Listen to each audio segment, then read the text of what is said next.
Well, they probably haven't gone up and found out afterwards.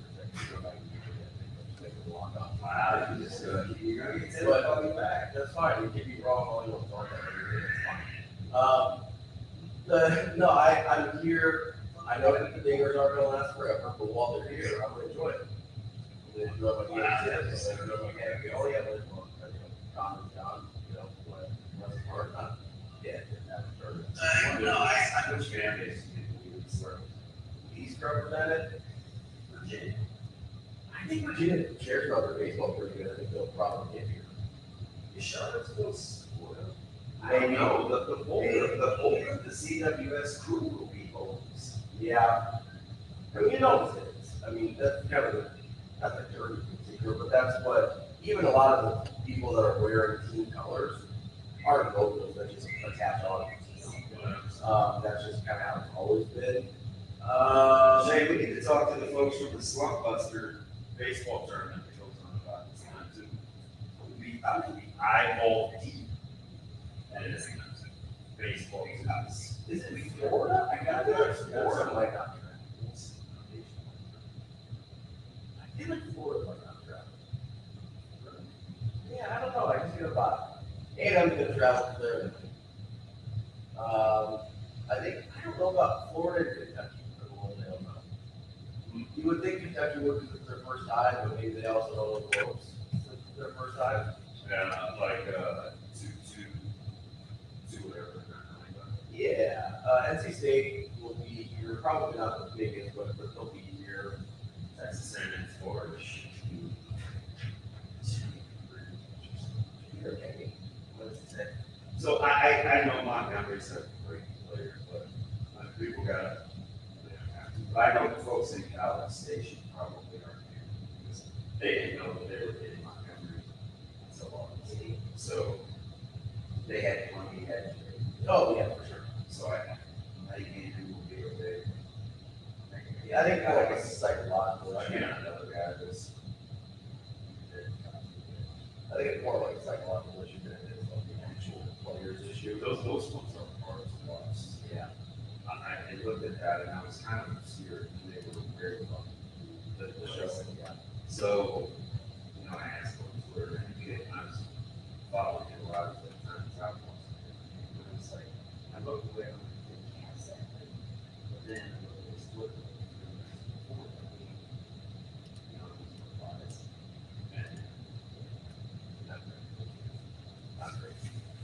Then we'll wrap up the show talking about the Jets going Brabec from the Pinnacle Championship that we're just a couple months away of that. I think the full swing in August.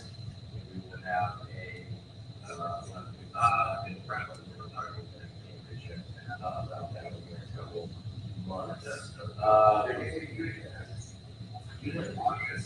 I like that. I don't know, but I haven't played there, but there's several plays. Yeah, you know what?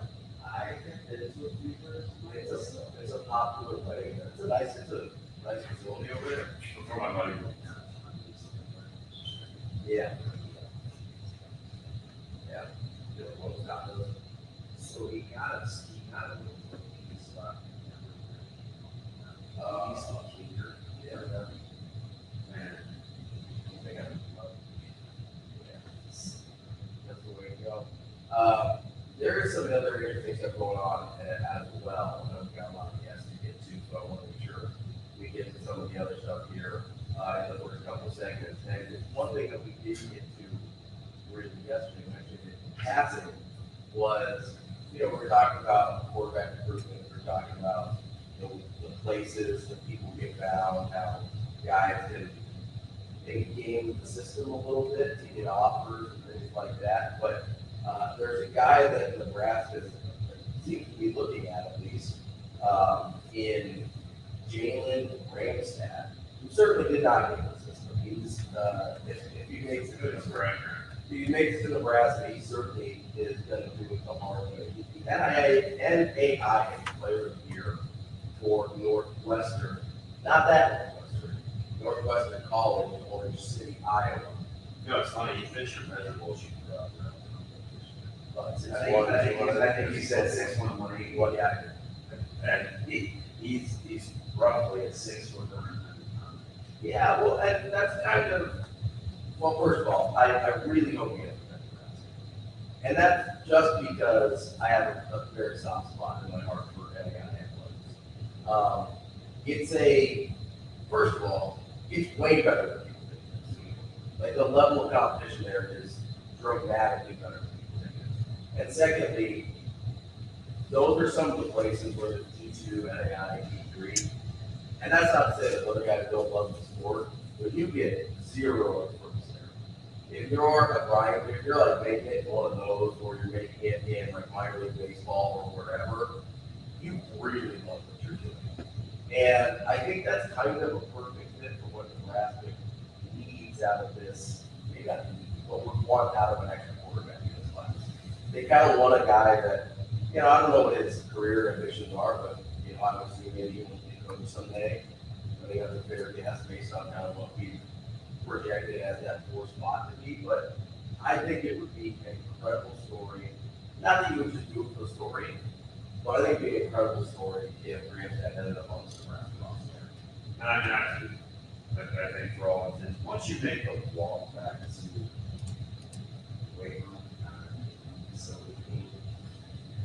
which is what happened. Yeah. You got a great chance. Yeah. It's a great Yeah, you got a chance. Yeah. You know, Nebraska gets, maybe it's never a while, I don't know, we'll see, we'll talk to those. Okay, they get exactly the number of quarterbacks you want that. I think that's right, yeah. You have your presumed starter. You have a back with some experience. You have a young guy that you like. And then you've got an extra guy who's like a super experienced, got a cerebral coach in the room, extra guy in Gramstad. That's kind of the perfect makeup of the room. Yeah, and the thing about Gramstad is he's got 1 season plus a ratio. Mm-hmm. So he could play before. Yeah, he could get the requisite number of ratio games, and it's still be there. And it gives you a little bit of smart.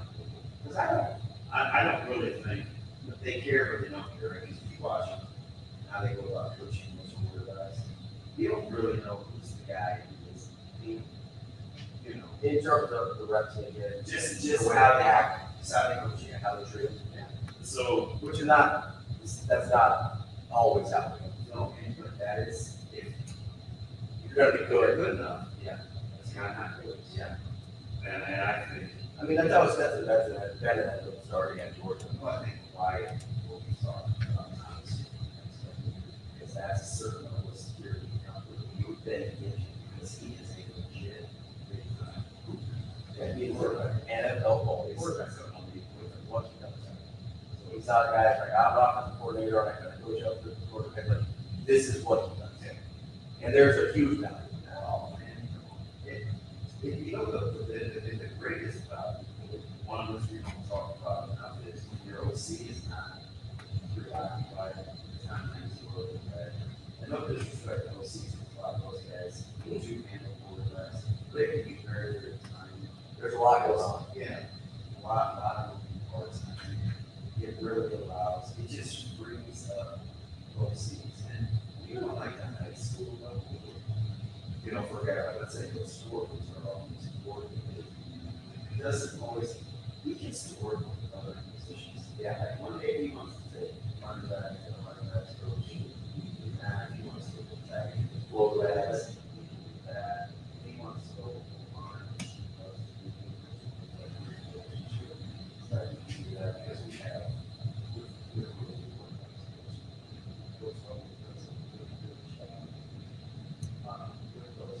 There's a piece on where, Well, and especially if you want to do multiple things. right. And I think there's a huge value that we don't always talk about in the fact that, especially if you're not getting ready-made guys, which I don't know that even exists going from high school to college. I mean, like, You got your hands. they're super rare. Even like, I don't even know if Dylan's that, right? I don't know. And the quarterback's got to be? Yeah. Oh, okay. Yeah, that quarterback specific. So when you're talking about, like, you don't have a lot of guys at all that I would call ready-made at the quarterback spot going from high school to college. I don't think that's hard to think of this even a little bit. Look at all, I mean, just go through the history, right?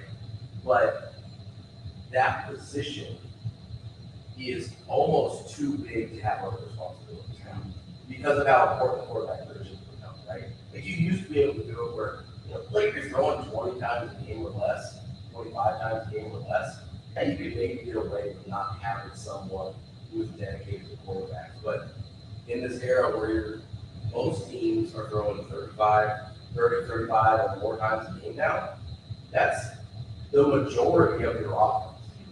Like, you guys probably could have gotten away without a quarterback coach. You weren't throwing the ball. It's a different skill set. Yeah, but you know what?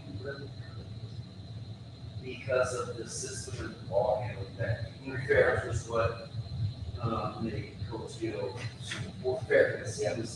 And just the buoy or kind of steady their side, their emotion. It's kind of a high volatility offense. You guys And it's a high volatility position, yeah, sure. right? So maybe you guys are better at So remember when when Coach Gill learned famous, remember how candid he was about his coaches' abilities. He's like, listen, that hurts not. We don't always want that. And you don't always want that with being quarterback. So Shell steady, just like the steady hand. So let's put him in a position where he can be this, where you can get, yeah, where he can play at his strength. and that's a successful But he's still gonna call plays. I was like, you know what? I trust you. Yeah, it sounds great. That makes sense. He makes plays.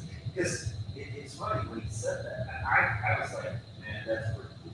Because I remember Coach was saying he did something he didn't think that's not the first one.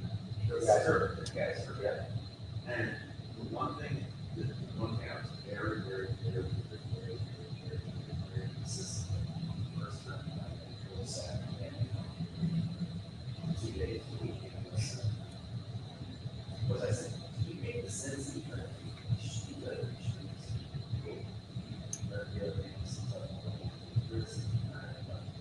So those are qualities that I was looking for. And the quarterbacks, I was not really behind. Yeah, just why did any quarterbacks that year, foot shape, that's English application. That's superstition. Yeah, that was a mess. It was a mess. But I did go back and I listened. I didn't listen. Yeah, almost every person. And I know I'm super high. Yeah, a lot of people. Eric, made a lot of the list. Yeah. I don't listen. If one thing you know about me, I don't mess with anybody that I think I'm not sure on if emotional maturity comes into play. Yeah, that's a question mark. I don't care who it is. They're infamous now. I've talked to a couple of guys that are going to bring that up on my last episode. And I won't apologize for it. You got proof. You don't have a great record high school though. This is Southern College. I didn't have one a couple years ago because apparently people didn't think I existed, but oh well, that's all right. That's your buddy. That's TV. I'm Ravi, Lulla. We'll be back with more. Clear.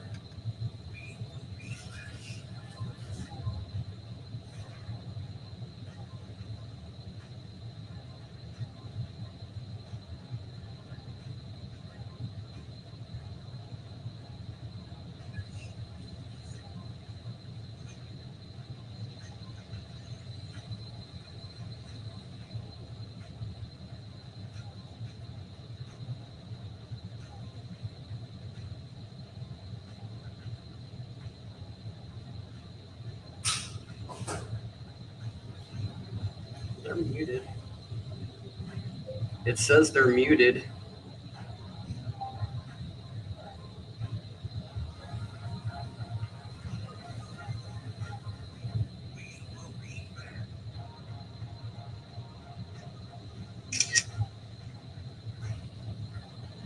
That's not you talking?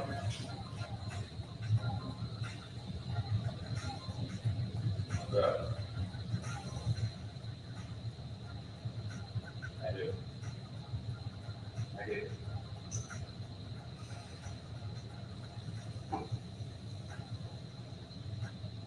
Yeah.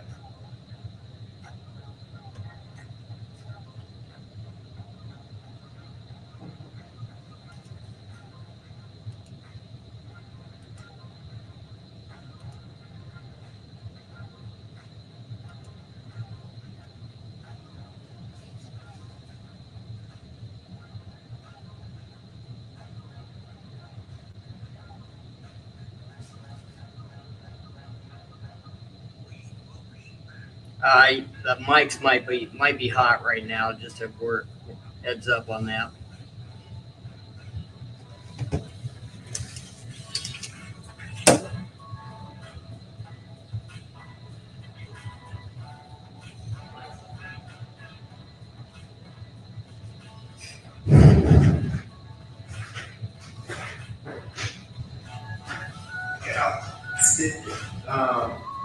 Are you missing like any multicolored markers? I have several pink colored markers.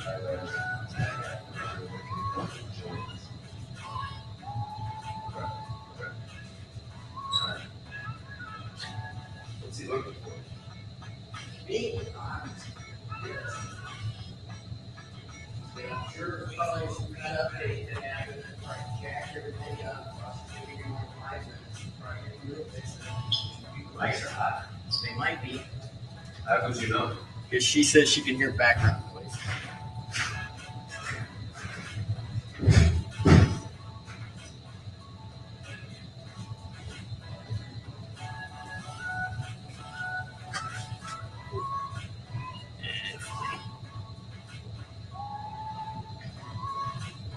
And she says she can hear everything.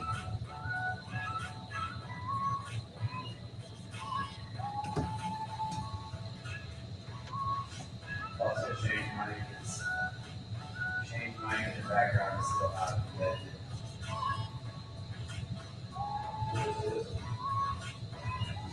Which there's nothing being recorded there.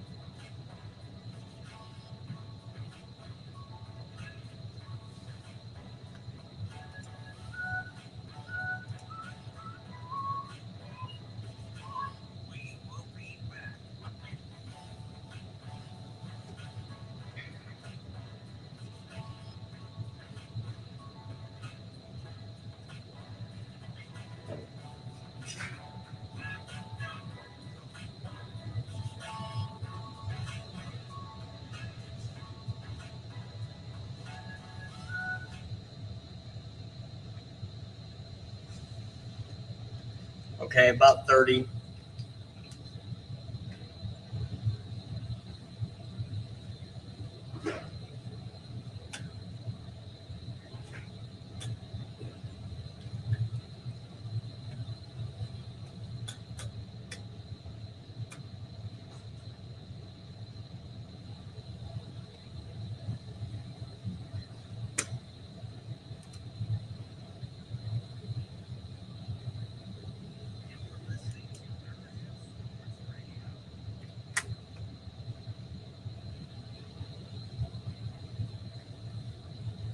We're back here on Hurrdat Sports Radio, AM 590, ESPN Omaha, ESPN Tri-City. We're live on Twitter, Facebook, YouTube, that's TV. I'm Ravi Lulla. We are live on the Killer Exterior stage. I'm good. We're doing all right. You know, you seem really excited about the multi-color markers. I just, it's Curious, or anomaly. Your kid just sticks up. I got my own camera. Yeah, it's no longer a medical number, you have to write it down. It's just a note at that point. Yeah. I'm gonna remind myself I need to do some vector treatment. And that's it.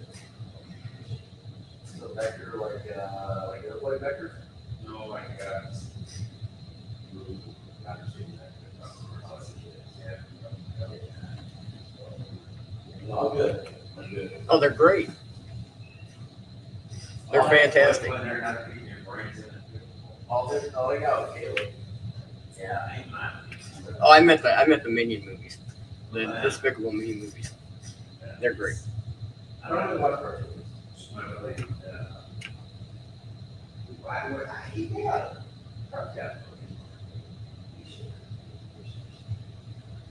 Anyway, my buddies,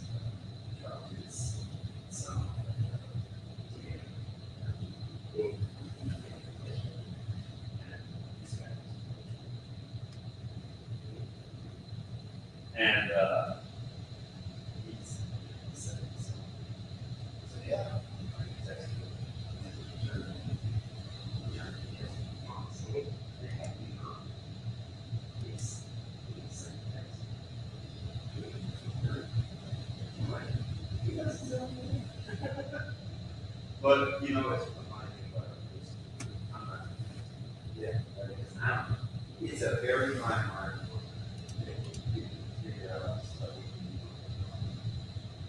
But it also, because I serve. Yeah. Well, you know, it'd be, And it's not, yeah, both bigger. no, it's not, Yeah, I think, you know, you just do it for kids too, so it's, it's not a problem. I would just say there's some parents that like you wouldn't have that confidence if their kid acted different. I couldn't believe it. You know, it's like, oh.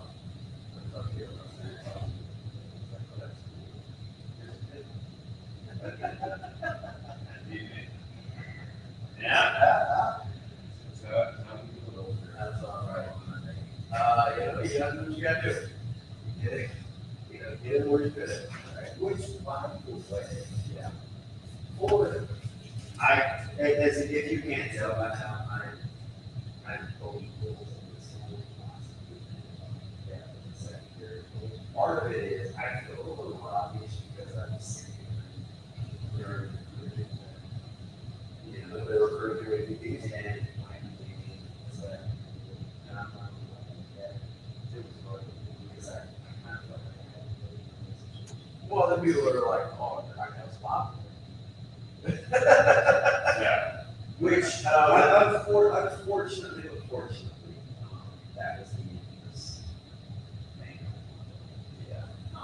But anyway, they keep offering, they keep trying to get extra DBs and cornerbacks. Why do you think have to be?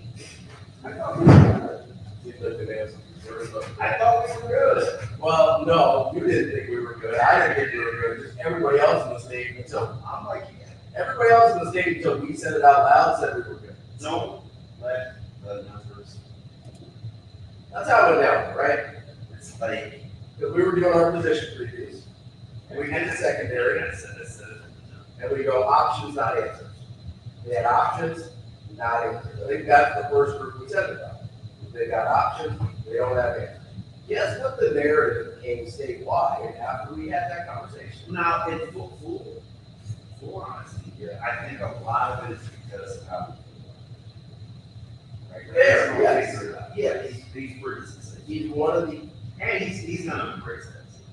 he's one of the guys that you figure he's got body, so figure it out, right? Maybe one of the only guys that we feel that way about. Although I kind of feel that way about Nike. Yeah, me too. Me too. Because he did it last year. His guys are more proven this year than they were last year. So hopefully along those lines, because we were kind of like, And I was kind of forget about Vortex, but Where's great, right?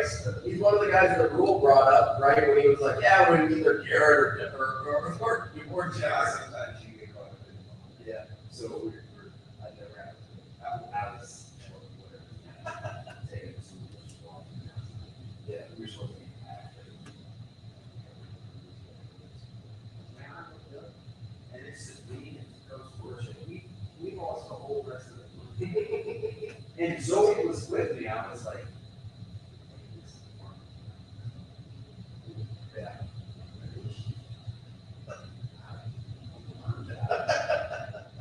you know, we just were in our own. Yeah, kind of your own world.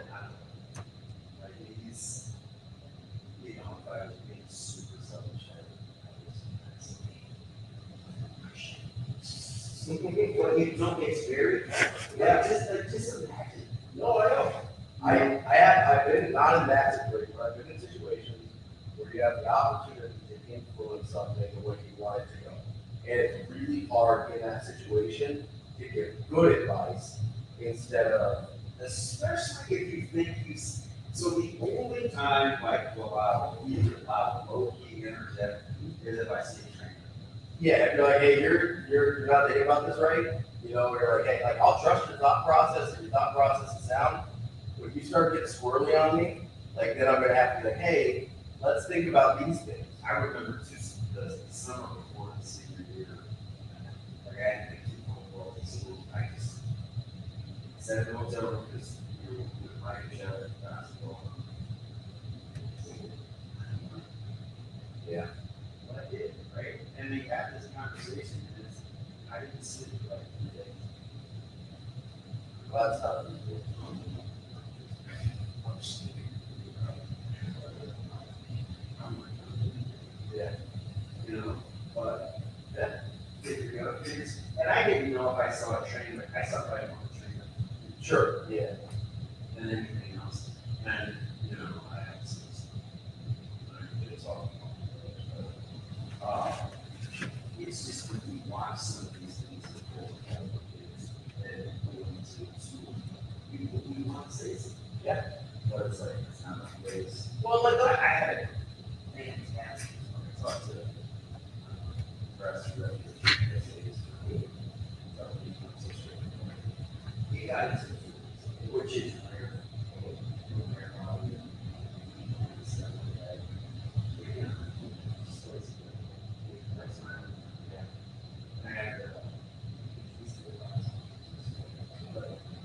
Just resolving all the world's problems. You know, I really started on you want energetic, you can see. But sometimes people, it's not your place. sometimes people need to make a mistake. Which is kind of what we arrived at last night, especially with couple of issues going on. Statements, it's like, it's kind of let this thing play out. Like, there's gonna be some crash. Yeah. And you want to go back and say, well, so, but in order to these people, and we have to see in a certain position. There's this thing called as a part of education, trust.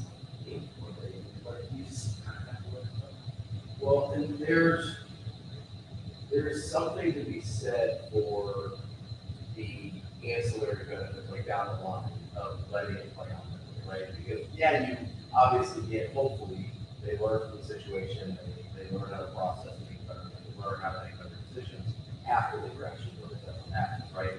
But the other thing is, especially when you're a parent, less so when you're an administrator or a parent, but when you're a parent, is, not that I know, but I'm assuming you're in some other relationship, is if you don't allow a kid to explore the things they want to explore, whether it's going to school, certain plays, or whatever, right? Hey, I want to play this sport, you wouldn't let me. There is a resentment that builds up there. I'm talking about everybody. Well, like if you would not let Caleb go to the business of life, right? Yeah, you don't have the problems that I have. Right. Like if you would not let Caleb, I didn't have a lot mentally, a lot more stable. I'm not saying it's arguable, but like, Again, I would but if you would never, if you had to let Caleb go through the process, there'd be a resentment there from him because he would not know. Did you see Coach Lulla retweet Christian Jones doing well? Okay, retweet. Incredible. Absolutely incredible. I like it. Okay. Look at these guys, explore your wants. You got to, right? Because then you never know if that's what you want. That's the idea around the rule. You have to more Clear, but probably still a hot mic.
that Patrick Road?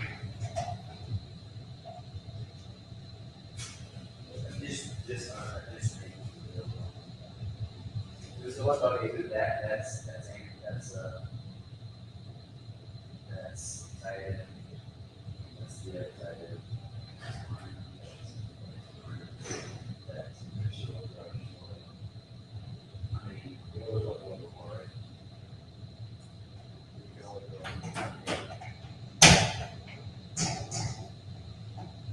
Like Scott Wilson,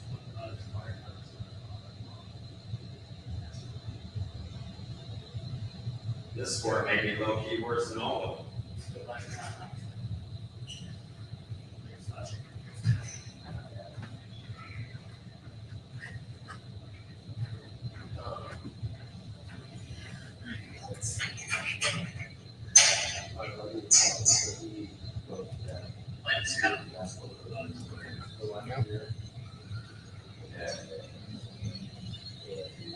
This sport may be low key worse than all of them.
what Gavin was was referring to when he said it smells like Omaha.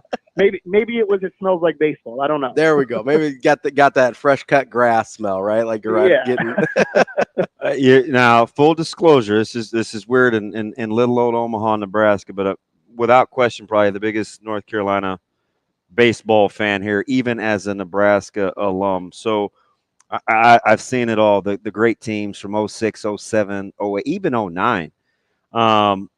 When you're trying to continue the tradition of excellence, and a guy like Coach Fox goes away, and you're transitioning, what was kind of the patience level watching this program that had kind of experienced so much success that brings you back to this point in 2024 with another appearance, which had been since what, 2018?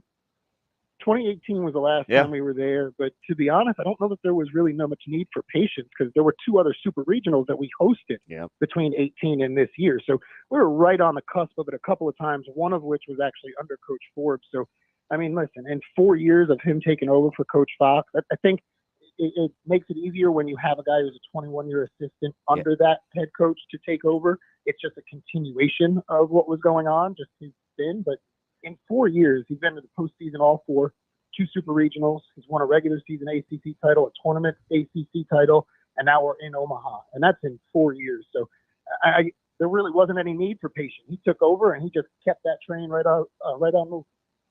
Kyle, I'm glad you kind of brought that up because, we heard Tony Vitello from Tennessee, who you might end up playing in your second game, depending on how that Florida State-Tennessee game goes. But he talked about kind of redefining success in a way because, Tennessee's been a team that, they had a disappointing run a couple years ago, but it ended in a super regional. They had a great season. And is that how you or is that how the team tries and defines things for themselves? Obviously, the ultimate goal is always Omaha, right? But there's a lot of good things that they can accomplish along the way, as you kind of just laid out. Yeah, 100%. I mean, I think if you go back and ask those kids that lost to Arkansas a couple of years ago, do you consider that season a failure? They're not going to say, yeah. They won an ACC title and they got to super regionals. In that moment, sure, you're hurt, and that is not what you were trying to do. You come up short of your goal. But, I think it's one of those hindsight is 20/20 kind of things. In the moment, fan base going to be upset, players, coaches going to be upset, but ultimately you look back on it and it is so hard to make a super regional, let alone to be able to host it, that, you can take it and say, you know what, it wasn't quite what we wanted, but, man, that was still one hell of a year. Kyle, when you're taking a look at kind of what makes this team different, it seems like, listen, outsider looking in, but a huge fan, that pitching depth and your versatility in an age or a year right now where bullpens have been tough to come by, has that kind of been the difference for you guys, do you think? 100%. I mean, especially when you look at the fact that right before the season started, we lost Jake Knapp, who was going to be our Friday starter. And then a third of the way into the year, we lose our Friday starter who took over for him at Folger Boaz. So 2 arms that would have been in the bullpen are in the weekend rotation. Yet that bullpen is still 5-6 guys deep that you trust bringing in almost any situation. And that's a credit to Coach Gaines, Coach Howell, the pitching coach and associate head coach. That was the goal this offseason, was to go get depth, and not just depth, but quality depth. So you can bring in as many guys as you need. It's not a reliance on, hey, the starter's got to go 6 or 7. That's not baseball anymore. And I think they realized that and said, hey, we need to have a stable of arms. And that with a really balanced lineup is the reason where we are. We're talking with Kyle Straub. He's on the radio call for North Carolina baseball. Yeah, I mean, you go through the rotation and the bullpen, and you see a lot of guys with kind of like medium level innings, right? You don't really seem to have a workhorse necessarily, but you got a lot of guys in that kind of 40 to 60 range of innings. Do you think that has particularly set North Carolina up well, not just for the regionals can be a grind with arms, super regionals are a little bit easier, but the games can get on top of you in a hurry here in Omaha. Like, that's got to be something that gives you a little bit of peace of mind here in a field that is hyper competitive. Yeah, especially if you lose that first game, you better have a whole lot of arms. Otherwise, you're not going to be in Omaha very long. So, yeah, I do think that absolutely helps them. And, you can kind of look at how the season went and how they used a lot of arms. Dalton Pence, Matthew Mateus, Matt Poston. All three of those guys during the regular season didn't really go much more than 2 innings at a time. Mm-hmm. But by the time you get to the postseason, the workload's not too big. You need somebody to shut things down, and they're going well. You're fine with Pence going 3 innings in another game and 2 in another and throwing 100 pitches over a weekend because he's not tired already. And you know that, hey, you know what? We've also got other guys that we can bring in if we waste him per game to finish off the final 3 innings. There's no way familiarity breeds contempt, but opening up with who you do and understanding what you do about strengths and weaknesses, how does that play into the matchup? I think for the coaches, it gives them a little bit of ease because it's a team you've already scouted. Right? Mm-hmm. We've played Virginia already, so it's a team that they've gone and they've looked at. Now they'll go back and look because for both teams, I think a lot has changed since that matchup that we had almost 2 months ago, I think it was. But there's the familiarity, absolutely. And the coaching style is the biggest thing, is you understand how these teams and how these programs are run and what to expect from them. Where if you're playing I guess this year it's only a possibility of an SEC team that you don't play all the time, you may not have that familiarity there. Kyle, we've talked about your pitching quite a bit here, but I'd be remiss if I didn't talk about Vance Honeycutt at all in the season that Who? he's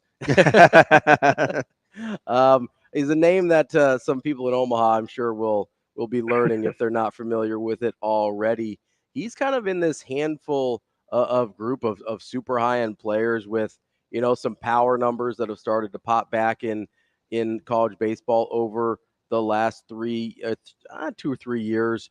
What's it just been like watching him kind of just tear through this season the way he has? The last 3 years have been spectacular, special. He is. I've not seen it, and I've heard Coach Forbes say this. He has not seen in his years of coaching the speed and power combination that Honeycutt brings. It just blows your mind. Super regionals, he hits a walk-off home run, comes back the next day, hits a lead-off home run, and then the very next at-bat, he bunts for a single, 3.5 seconds down the first baseline. Who can do that? That's like Barry Bonds when he was with the Pittsburgh Pirates. It's insane. And people are absolutely going to be impressed by him. I think the thing that they're going to be most impressed by, and I'm so excited to see, is to watch him in the outfield. His ability to take hits away, take extra bases away, easily the best defensive player in the country outside of the catcher spot. And in that big outfield and in that ballpark that plays big, oh man, it's going to be a lot of fun watching him out there. Listen, I love him. There's no question, but the guy kind of think gets overshadowed with some similar attributes, and to some degree you could just insert name, but I got to give you a sec to brag about Casey Cook too, because on other teams he'd be playing a different spot in the outfield, but with Honeycutt you have some options. Like Cook's no slouch either, back patrolling that the green either. I'm glad you brought Casey up because I feel like he has really been under the radar and hasn't got a lot of the publicity that he deserves. The last time we were in Omaha was 2018, and we had Michael Bush on the team, who is now with the Chicago Cubs. And when you watch Casey Cook play, especially at the plate, you get a lot of those Michael Bush feels. Clutch hitter, great bat-to-ball contact. He's added a lot of muscle, which has given him power this year. And then that versatility, the ability to just say, hey, I'm okay playing wherever you need me, and I'm going to do a good job of it. And then on the other side, too, Anthony D'Onofrio over in right field, he's a center fielder on any other team. It just happens to be that Vance Honeycutt is our center fielder.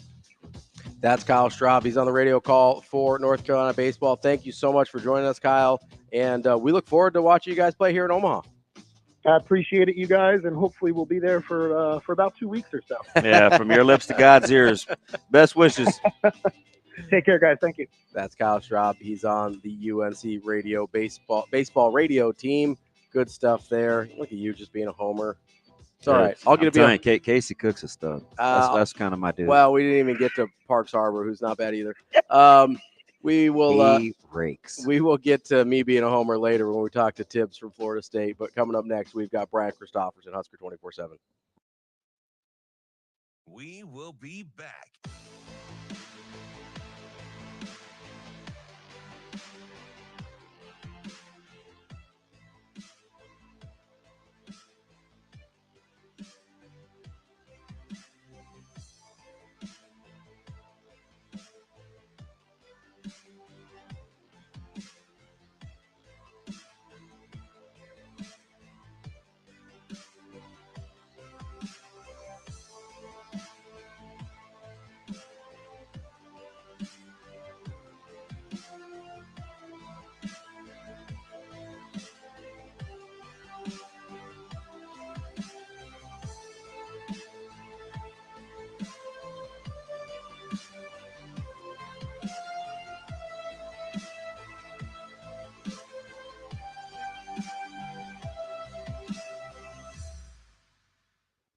will be back.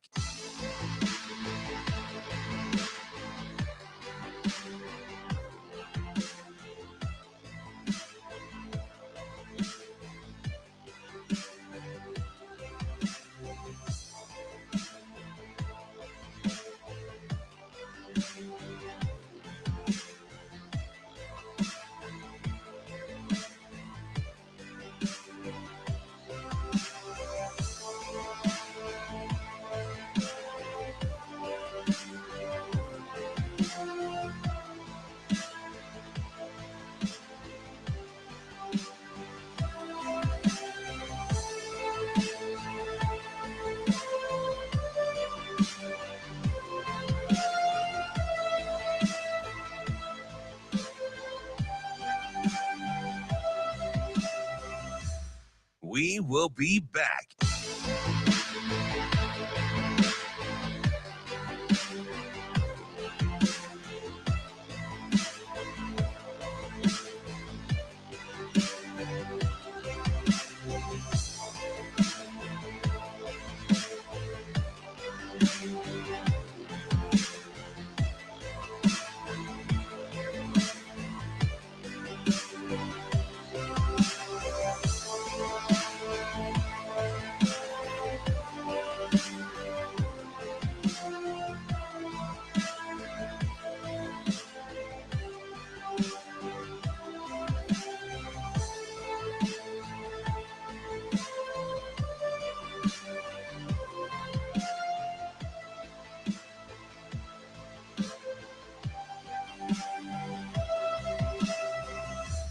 We will be back.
You're listening to Hurrdat Sports Radio. Here is Husker 24/7 senior writer, Brian Christopherson. Yeah, it'll be a little bit of a circus act. Brian Christopherson. Well, I mean, that's pretty interesting. Brian Christopherson. I kind of enjoy that. Here is Brian Christopherson. Kicking off hour number 2 here on Hurrdat Sports Radio, AM 590, ESPN Omaha, ESPN Tri-Cities. We're live on Twitter, Facebook, YouTube. That's DB. I'm Ravi Lulla here on the Pillar Exterior stage. And we are joined now by the one and only Brian Christopherson, Husker 24/7. What's up, BC? Oh, not a lot. How are you guys? Good, BC. How are things? Pretty good. I just started like a 10-week kickboxing workout program, Ooh. so you're going to hardly recognize me by July or August. You But my muscles are hurting today. You going to look like Jake Gyllenhaal in Southpaw? You getting all shredded up? It's going to be something, I feel. Yeah. BC, it's funny. You'd be one of those guys that's as chill as the day is long. And somebody would kind of say something to you slick in the press box, and all of a sudden they get a roundhouse. And you'd be the guy to apologize and help him up. He's like, hey, you know what? Yeah, exactly. I'm sorry, Sam. I'm sorry I didn't mean to do that. Or are you okay? And I could totally see it, man. The consummate nice guy. Well, at this moment, it takes quite a while for my roundhouse to develop. It takes a couple seconds for me to turn my body and really plant. So you do have time probably to derail my move at this moment, but we'll see how it goes over the next 5 to 6 weeks at least. BC, you're probably not going to answer this, but I'm going to ask it anyway because I think it's funny.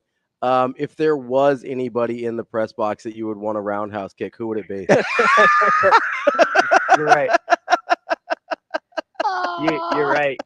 You answered your own question. I'm not going to answer that. Just say Shafe. It's okay. No, it's not safe. There's probably a person or two. Yeah, but I'm not going to say it. God bless you, BC. All right, moving right along. Did you think on June 12th we would be talking about an NAI quarterback possibly joining Nebraska's room? Well, that would have been a very specific prediction that I would have got that. What about no, June 13th? No, I'm just kidding. Yeah, no, that was it's here's what I like about the story. Whatever happens with it is I had a chance to talk with him Monday, Graham's dad, and I like the fact that he had that conversation with family, and it was actually he was telling me about he was talking with his grandpa like a week or two ago. And it was just one of those talks you can have with the people who are closest to you where it's like, put yourself out there, go chase something. And so whatever happened, obviously Nebraska has to make the right decisions for their roster on who they offer to join the program and all that. I'm not trying to force anything. But I just like the personal story because I think we've all been there in certain situations where you get that advice or you get that extra nudge from someone close to, and you're like, yeah, I'm going to do that. I'm going to attack this. He feels like he accomplished, which he has, most of what he can at that level. And he feels like he could contribute at least in that room in some way. He's got a winning mindset and threw for a lot of touchdowns. Obviously people who understand the tiered system of college football know that NAIA is a few steps down. So you got to process that. But certainly when you're talking about if you could add a fifth quarterback or something to the equation, you're thinking about a guy who's, I think, really like got the mental component at a high level and has kind of proven that. And he would seem to fit the bill in that category. So we'll see where it goes. But I like that he just said, I'm going for this, kind of spontaneous. And it was a fun camp story for sure. BC, it's interesting. Now, one's 24 and one's 25, but you got Star, you've got Duty Arno, that are a couple of DBs that have been offered by Nebraska. Well, wait, is Star's 25, isn't he? Yeah, he is. Yeah, he's 25. So both 25s at the cornerback spot. Both were previously committed. We'll see. Star said Nebraska's offer kind of came out of nowhere. When you're looking at, are you intrigued, interested, concerned, just the price of doing business when you look at the amount of offers and the time of these offers for defensive back spots? I guess is this to the narrative of that they need to, that you got to bulk up that secondary even a little bit more. Mm-hmm. There's some connection there, but I've thought that for a while. I left spring, and I think on this show I said the one area in the defense I'm kind of wondering about is like I like the like 3 or 4 or 5. There's like 3 or 4 or 5 main guys about, but you don't quite know how some of that young depth is going to rise up and where they're at for sure. I think they got a lot of talent there, but there's room for some new guys who are just getting here even, guys in this next recruiting class over the next 2 years to carve out space. So I don't think it's a position room where if you're a recruit looking in at it, yeah, there's a lot of bodies, but I don't think you would say, I can't make something happen there. You would look at it and say, okay, they've got like 3, 4, 5 guys that are kind of established, but they're going to need more than that. And it might as well be me. So it does compute to sort of how I've seen it. And I know it's how you've seen it, because I think it was a show or two ago when I was on with you. We were talking about that very thing. It was, that I like the top line a lot. Like I love what Tommy Hill can be with his consistency and stuff. Obviously Giff is like the dude who sort of runs things back there, I feel like, and Marquise and Deshaun. But then there's the other side. You don't know what Bly Hill's injury situation, how long that will take. Even if he is back, he hasn't really played at this level before. Jeremiah Charles, another guy who has all the talent in the world, we know that, but hasn't played at this level.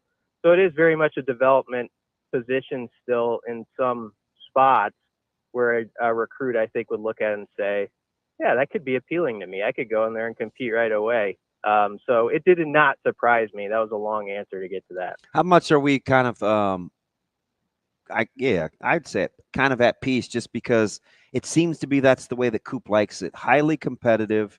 Yeah. And it's kind of a pee or get off the pot kind of thing. Like, he seems to have a really, really good grasp of at least knowing what ingredients he wants to start to cook. And if it doesn't turn over, he'll just start over again with another meal. Yeah, I mean, you got to, and you just always got to keep guys on their toes a little bit. And that's the way he loves it. Yep, that next crop of guys. Any recruit out there needs to understand that you're a 25 or 26 guy now. You're going to sort of feel like you're the flavor for a bit. There's going to be a time when you get in the program and then everybody's going to be writing about some other high school junior, that is going to, that could join the program, and he just tested this way and that way. And you've just got to find those guys who have the mindset, like, I understand that's the way it is. I like that. I'll bring in another guy. I'll beat him out too. And, if you can find yourself, I don't know how many you need back there that are like in that level, but I think you need like 10 or so, like that you just feel like they could fit in this rotation right now. And then you've got some guys who are on the cusp of being there, and they might very well be able to accomplish that. That's a great. Say that again, BC. 10 guys, and then another handful that are on the cusp. Right? Is that I hear that right? Yeah. Yes, I did. And we were just talking about that on our pod the other day about like with the defensive line as an example of that. It's like finding that rotation where guys understand. It's maybe a little bit different with the DBs, but like some defensive linemen where maybe their role for that first year is you try to work to like 6 to 8 snaps, like you're that guy who has like 6 to 8 snaps. Then there's that guy who sometimes that 15 to 20 snap. And then you make that move like Nash Hutmaker made, last year. If we were talking about him 12 months ago, he was like on the cusp fringe type defensive lineman, and we forgot about that a month into the season and like how solid he was. But my point being, it's sort of on the defensive line got that wheel spinning, right? Where it's like, okay, they're now starting. They have these guys who are showing like what it can be like when you work at it for 3-4 years and where you can get.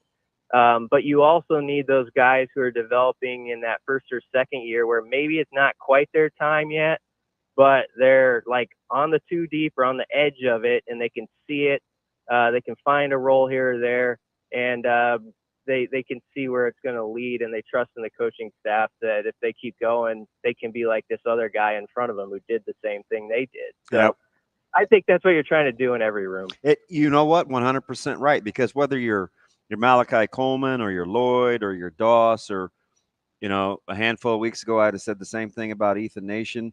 Like when you're a young guy and you get a little bit of a taste early, the key is to build upon it from the next year, because this staff has proven that they'll continue to recruit. It's almost like, you have to be mature enough to hear what I'm saying, not you, but the context of this conversation. I almost felt like, when you go from like a Ken Clark to a Leotis Flowers to Derek Brown and Calvin Jones to, the next group, and there's LP, then there's Amon, then there's Dean, where you're looking to see what's happening the next year, but you have to get to a point where you're motivated by it and not fearful of it, right? Like you can't be the person that is looking behind your shoulder. You just got to be the best version of yourself and trust that you got to really buy into that next man up, because it doesn't seem that they're going to hold off on going to get fellas. Mm-hmm. You know what I mean? It's like, it's not just a coaching mindset. The players have to buy into that too. Yeah. I mean, it helps though a ton when you do have those examples in your very room in front of you where this the coach can say, I mean, look at this guy. He was you like 1 or 2 years ago. Just keep going with the process. So you're going to have to bust your butt, no doubt about it. There's no guarantees, but this is what can happen. And I think a lot of guys are believing that because the evidence would be how few players from Nebraska went in the portal, really. And I know, like the fact that when Ethan Nation goes in the portal or is not on the roster anymore, I should say, it's sort of like, oh, what's that? That everywhere else, that's just been like common for the last 2 months, like guys coming and going and all this stuff. And around here, it was like, oh, we haven't been used to that in a little bit. And so I think that speaks well probably to even the younger guys who maybe the first year they were behind the scenes and they're not out front yet. They're still at least believing, in the staff and like, okay, if I put in the work, I can get there. And there's evidence that that's true with this guy and that guy, and I can be that guy too. We're talking to Brian Christopherson from Husker 24/7. BC, it's funny as we talk about this secondary conversation because, DB and I were, I think maybe skeptical is too strong of a word, but we had some concerns about kind of the depth in the secondary there. But then I kind of remember back to what the situation was last year when we didn't trust any of these guys. We're like, what do you mean Deshaun Singleton's going to be one of the, or what are we going to, Tommy Hill? Why are we doing, why is Tommy Hill out there all the time? Yeah. Like pick a guy, right? Or can Isaac Gifford really play safety, or is he a tweener? What are we going to do with him? And so it is kind of funny at the same time where it's like, yeah, there is concerns about the depth. But last year, there were also concerns about the guys that were like, these are now the guys that I trust implicitly. Yeah, that's a total Coop thing. Yep. And the top line's pretty good. I mean, I was thinking about this, like, I mean, you've heard Cooper on Gifford. I mean, he thinks is one of the best players in the country. And Coop is stingy with compliments. Yeah. They're just hard to come by. Like I was flipping through like one of the summer magazines the other day, and there wasn't really a mention of Giff, like in the like all Big Ten stuff, 3 teams deep, and I'm thinking like, man, I feel like he belongs on there somewhere. And then Tommy Hill, like I know people say, okay, I just want to see it consistent because there has been a little bit of a roller coaster with him at times. But last November, you felt like maybe that had leveled off, and I think people are feeling really strong if he can carry that momentum forward. And like we had a list at 24/7. I had nothing to do with it, but one of our national guys had him on the list of 10 guys who could really be breakout performers. So there, and then Marquise, I think, is one of the smartest guys they've got over there. He just picks stuff up fast. And obviously we know Deshaun, if he's fully healthy, I think he's the next level guy. So you've got a nice starting base is what I'm getting at with 4 to 5 names. And now it's just getting the group that's a little below them right now and still figuring things out to come up. And maybe you find that one young special talent too. That has happened here before in other places where there's a freshman or sophomore cornerback who suddenly is out there and he's pretty darn good and he's salty. And obviously I left off Hartzog, but I mean, Malcolm Hartzog's like a key piece in all of this because he can do a lot of different things. So they do have to keep bulking it up, and you always keep guys on their toes, but they also, at least at the very top end, I think they have a good starting point, and now you just want to have that depth sort of established. I have to keep myself from just unabashedly and unsolicitedly supporting Malcolm Hartzog. He's just a guy, how I get with some of my guys that just get a spot in the old heart. Hartzog's definitely one of those guys, man. Doesn't say much. Did what they asked of him in the offseason. He looks fantastic. I just, as long as he's healthy and comfortable with a position group, I think he's just going to be a key cog. I feel like you and I always talk about him, but even in this conversation, we almost forgot to bring him up, right? Yeah, that's true. It's just kind of weird the position he holds with Nebraska's fan base. But I don't know. He's just one of those guys, BC. I'm hoping just has an incredible year because I think he's a super person. He was one of the best talents to come out of the state of Mississippi. Great great recruiting story. Everybody down there knew that he was like just one of those like football players. He's not to this level, so I don't want people to misunderstand this. But whenever I saw him or heard about him, I thought of like old like Antoine Winfield. I thought of like Antoine Winfield Sr., like just like a guy who's a little undersized, but you just like, man, that guy is just such a player and just likes to hit and like be involved in everything. And he's got those sort of traits to me where he's just like a guy who, put him wherever, he's going to get something done as a football player. And so, yeah, I think he could be poised to have a nice jump this season. You heard Cooper in the spring, he thought maybe, Malcolm had to wear a lot of different hats and was sort of bouncing around last year. And maybe that caused some challenges at times. But you think back to his freshman year, I mean, he was where the ball was a whole lot. It just found him. He was magnet for it. And he was always in pretty good position, even on a couple plays where they got him. I mean, he was right there. So he's definitely a guy you feel good about going into camp with. BC, is there another position group on the team that you view kind of the same way as you do the defensive backs, where you're like, hey, I like this handful of guys kind of at the front, got a lot of question marks after that?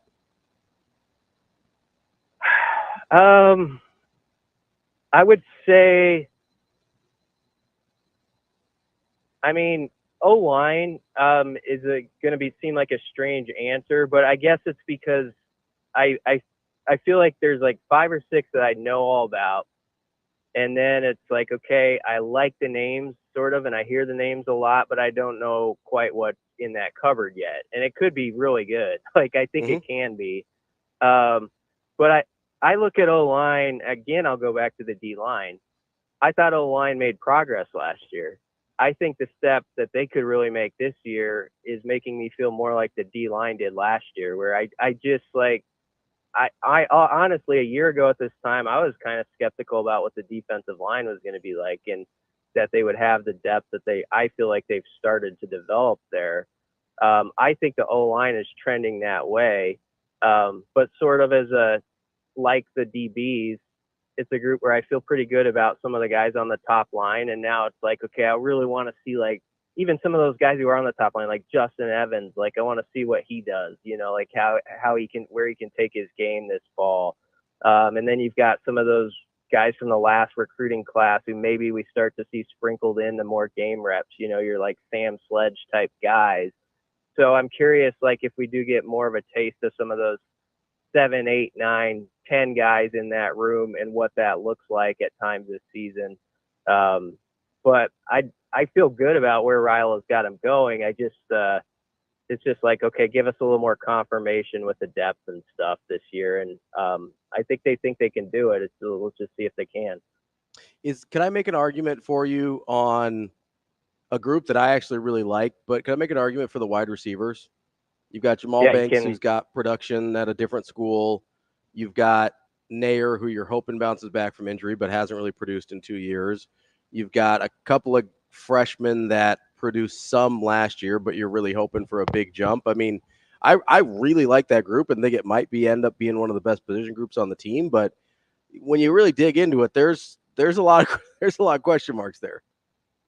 How about how much we talk about this group and we don't even bring up Malachi Coleman? Yeah, well, I mean that's what I said. Do you know what I mean? Freshmen. It's like I'm talking Coleman and Lloyd basically. But I do feel the level of excitement for this group is really, really high. It definitely is. I almost said wide receiver to the answer, but I'm bullish on that group. But so I get what you're. I love McGuire too. So again, I'm cheering for that group like crazy. He's amazing. But like if you wanted to look at it a certain way, you certainly could.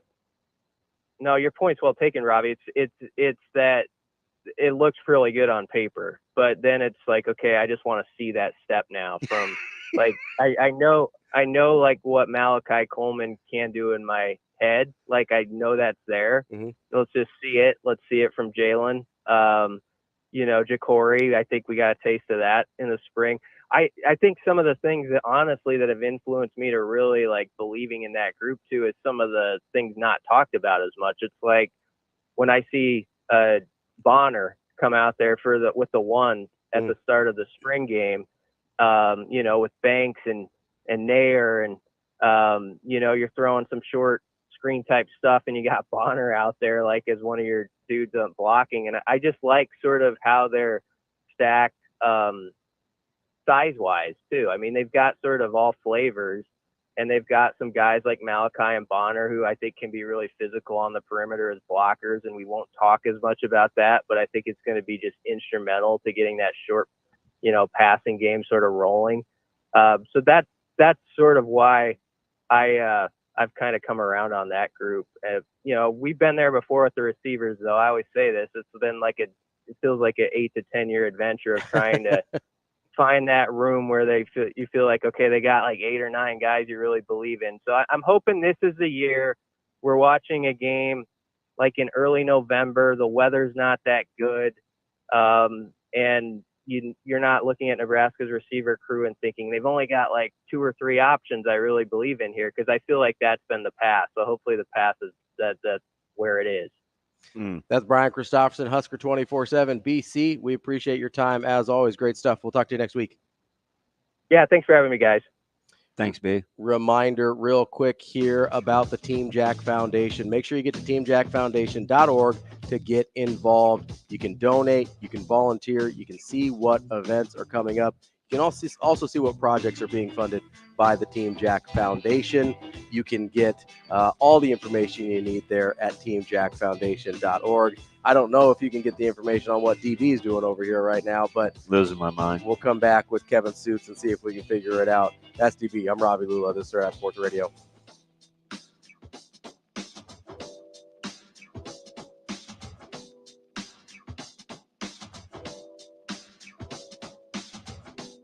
We will be back.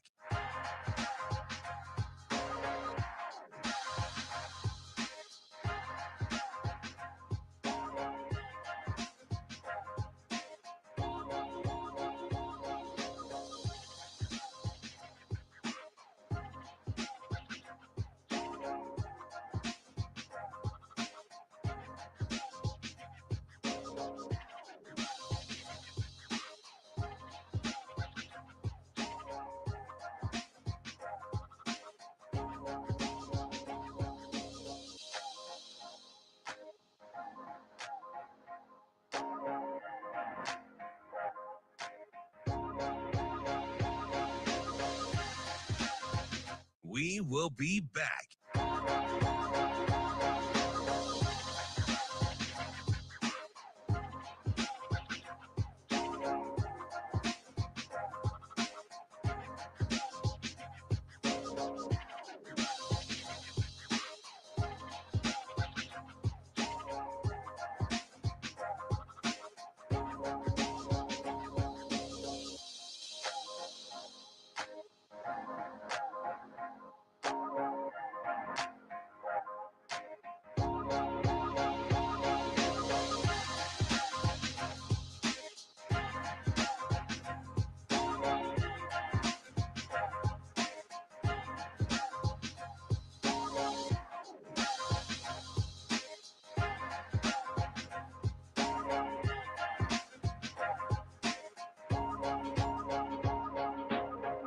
We will be back.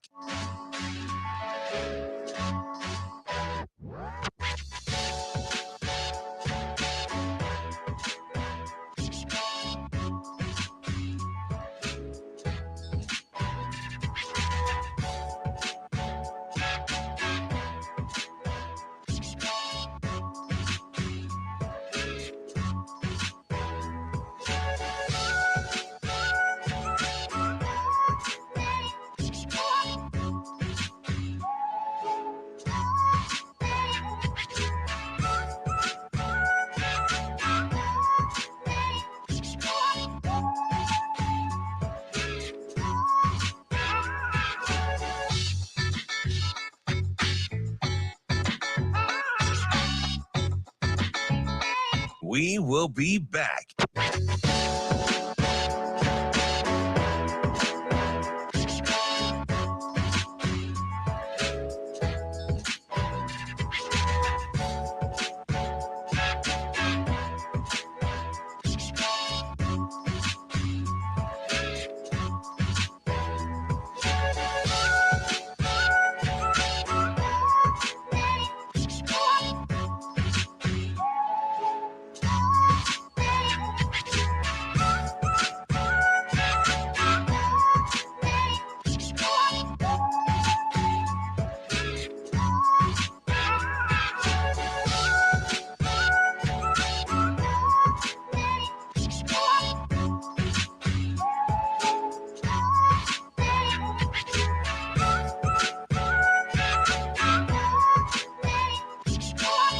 We will be back.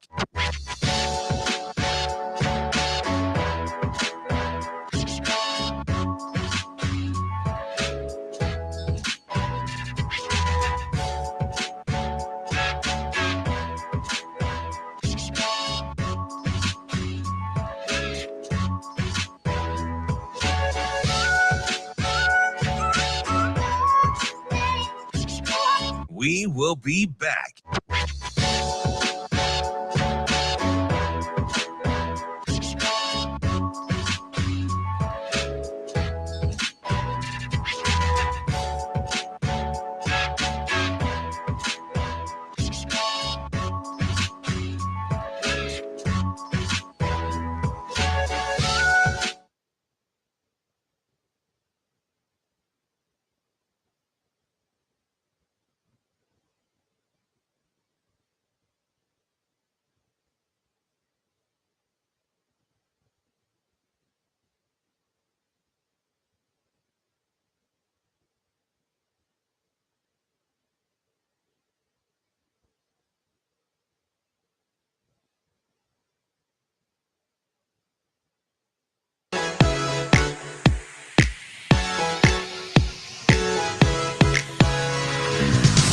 You're listening to Hurrdat Sports Radio. We're back here on Hurrdat Sports Radio, AM 590, ESPN Omaha, ESPN Tri-Cities.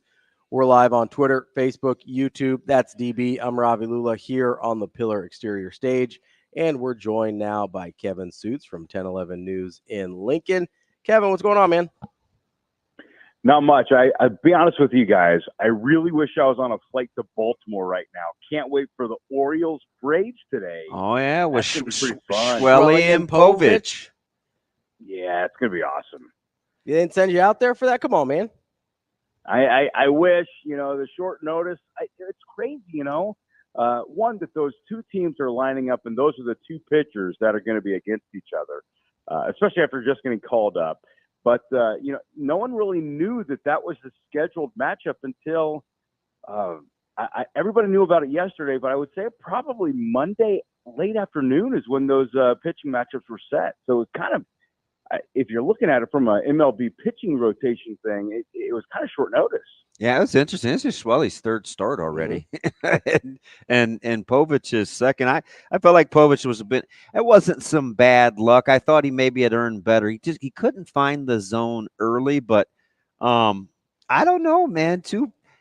We got some good stories brewing with like Pro Big Red. I'm vibing with you there, Kevin. And then I don't think it's going to be too long before you're starting to hear that, Bryce Matthews and Max Anderson are getting close to getting called up as well. I don't know what the timeline on that is going to be. But right now, what are there, 5, maybe 6 guys from Nebraska currently? Yeah, in Jake the bid? Meyer. Yep. Waldron. And Waldron just Aaron got a Bummer. start. Yep. The coolest thing was, the first game for Schwellenbach in the major leagues, his first start, he was replaced by Aaron Bummer, a Nebraska pitcher came in for a Nebraska pitcher. Yeah. That's amazing. Yeah, that can't have happened a lot in the history of Major League Baseball, which is pretty cool. Something else that has not happened a lot, we saw Darius Luff accomplish over the weekend as well, getting that NCAA national championship in the 110-meter hurdles. I know you had a chance to talk to him a couple days ago, Kevin. Just what was your conversation with him like? he dropped a couple of nuggets in there that I was kind of Ravi was so hooked. He was sending me the audio a couple of days ago. He's like, "You got to watch this with Sjuts," and I was like, "Okay, I'm all in." Well, Darius, for one, like, he's such an awesome guy, and I've known Darius for several years, going back to when he was a really good football player at Lincoln High. Everybody thinks of him as this All-American track athlete, which deservedly so, because he's one of the greatest tracksters out of Lincoln in history. But he was on that really awesome Lincoln High football team in 2018-2019, city champs, undefeated regular season. And I just couldn't wait to talk to him, just to tell him congratulations, to be completely honest. Not to be a fanboy here, but I was just so happy for him. But my takeaways from the interview, one, is that he knew the restart. The race that counted was the second one. The first one, there was some movement. Darius doesn't even know where it was. I don't think I didn't either. I watched that thing in slow-mo 12 times, Kevin. I think it was like lane 1 or 2. I get it, but I was like, oh, that is dicey. Yeah, he was one of the last ones out of the blocks on the first gun. And, so thankful that, that's my big takeaway from Darius's interview is that, he didn't know about his chances if the first one would have stood. The second one gave him a new life. He took a deep breath, and I think that helped him reset everything. And he told me that he had a really good feeling he could win it because of where he was about halfway through the race. He's a good closer in those last 5 hurdles. He had a sense of where he was in terms of everybody else, and he knew he could do it. Won it by 100th of a second, and that's awesome. And the other thing that was, Nebraska has just a great photo of him with his arms in the air the moment that he realized he won. But the TV broadcast cut to his father up in the stands. And man, seeing him there, like, can you imagine? Because that's been his, that's been his number one from the very beginning. The guy that has trained him, his dad, Scotty, and he's been with him through everything in this process. So as much as the accomplishment goes to Darius, Pop's got to be feeling really good about the championship as well. Yeah, his uncle is my principal over at Westside, Dr. Dostal, and I mean, you talk about a fanboy. He had the whole admin crew tuned in for Friday night. The funniest thing, and I follow high school track and field close, and he still got the best electronic time in the state's history coming out of Lincoln High in 2019. But do you know who first told me about D-Luff? The very first person that I ever heard bring Luff up was Coach Haycock at Iowa State in 19. I bet you he still follows him on Twitter. The football prowess was what first got the attention when Coach Haycock brought him up to me in 19, which was, obviously, you can do the math, 5 years ago. I like the fact you brought up the football thing, too. Yeah, that team, that's one of my favorite teams I've ever covered, high school-wise, in the city of Lincoln. That was Case and those guys, right? Oh, it was Cedric Case, Zion Perry, Isaiah Alford. They could run. Oh, my. I'll be honest. On Friday nights, us guys in the 1011 sports office, we would fight over who would go watch Lincoln High. One, because they were so entertaining. Two, because you could be there in and out 10 minutes, not joking, and have at least 5 really good highlights. So it was easy work. They dove before us, and it was it was just so fun. And my last story here about Darius's run on Friday was my youngest son had a baseball game right outside of Lincoln, and that's when we got the thunderstorms that rolled in, right? Mm-hmm. So they got chased off of the field, game canceled. We hustled home because I knew Darius was running, and I wanted to watch it, and I didn't think I was going to be able to. We get home. I thought it was on ESPN Plus, so I'm logged out. I'm trying to log in, and like I'm up against the clock here. He's running at 8:42, and I'm scrambling, and I'm getting upset because I don't know if I'm gonna. It happened so fast. I'm afraid I'm gonna miss it. And then my daughter goes, "Dad, just try ESPN." Of course, yeah, it's on the main network. So we click it on, and they're in the blocks ready to run. I almost missed it, but it timed out perfectly. And I mean, like my adrenaline was pumping just trying to get it, on my TV in time. And then, boom, he wins it. I was yelling and screaming in my living room, and it was awesome. And awesome. I'm just so happy for him. And I mean, he also said in the interview too that he's had some athletes across the state tell him over Instagram or other messaging, all that stuff, saying that they hurdle because of him. Mm-hmm. That's his legacy right there, guys.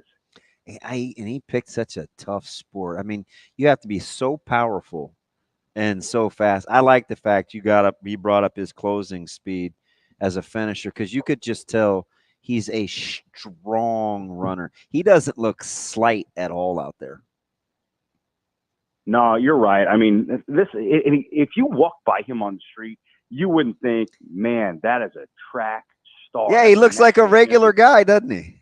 He does, but his technique is so incredible. And, you know, you're right, DB, hurdling. I mean, how? It's got to be one of the most challenging things that you could possibly do on the track, and he makes it look so easy. And that's why I say, like, God, his dad deserves so much of this credit, because the technique part of it and training somebody to do that so effortlessly, I mean, that's the tandem right there. Well, you kind of got to love the, a little bit of a chip on his shoulder, too. He dropped in there. Well, I had one of the best times in the country coming out of high school and didn't have a whole lot of offers. Yeah, that record's going to have a hard time coming down. I hate to say never, because never's a long time, but man, he not only was the time electric, he was electric. Yeah, he's as humble as they come, but he did drop to me, like, off the record. He was like, I hope that record stays for a while. Because he knows every year there are records that are being broken. Even look at this last high school track and field season in Nebraska. I forget what the total number was, but at one time, I think going into the state meet for state records, it was like 20 plus had gone down in this one spring. Absolutely incredible. Yeah, definitely on the uptick for high school excellence. The state is, we may have been slow Midwesterners to catch up with the edges of the U.S., but man, it is a lot of sports are on the uptick. Oh, there's no doubt about that, guys. Appreciate it, Kevin. We'll talk to you again soon. All right, be well. Thanks for having me on. Thanks, Kevin. That's Kevin Sjuts, 1011 News in Lincoln. Want to remind you to get out to HuskerFanTravel.com so you can be part of Nebraska Alumni Association's travel package to USC in November. You're going to take a little, winter trip out to someplace warm and sunny, maybe catch a little Nebraska football while you're at it. You got tailgate parties, transportation, downtown LA hotel, all these options available for you for the trip, provided by Nebraska Alumni Association. All these different packages you can find at HuskerFanTravel.com. We'll be back with more Hurrdat Sports Radio coming up next.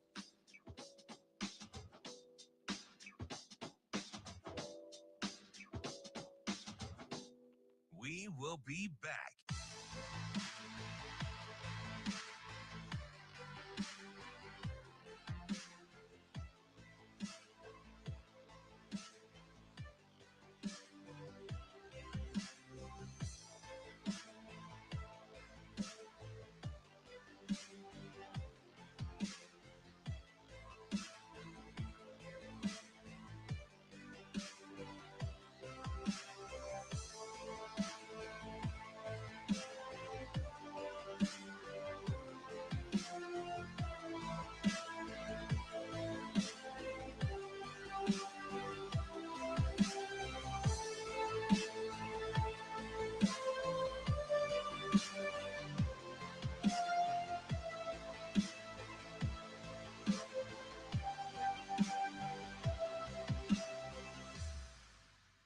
We will be back.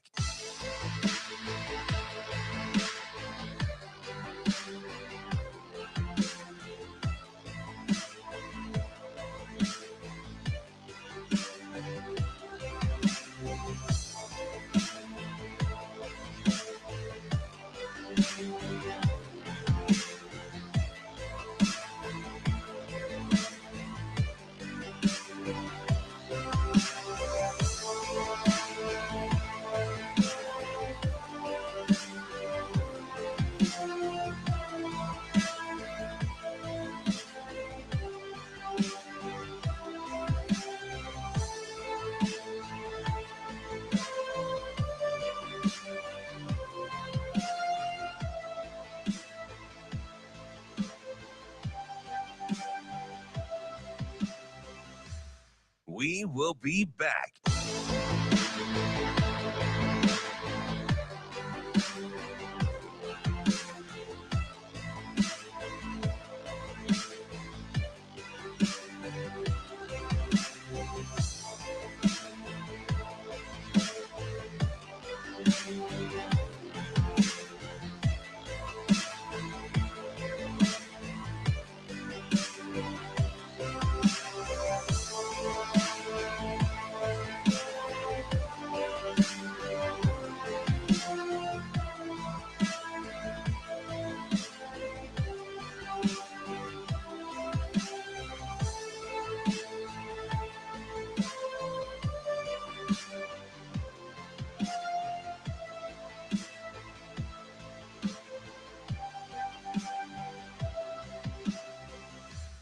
We will be back.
Welcome to Hurrdat Sports Radio.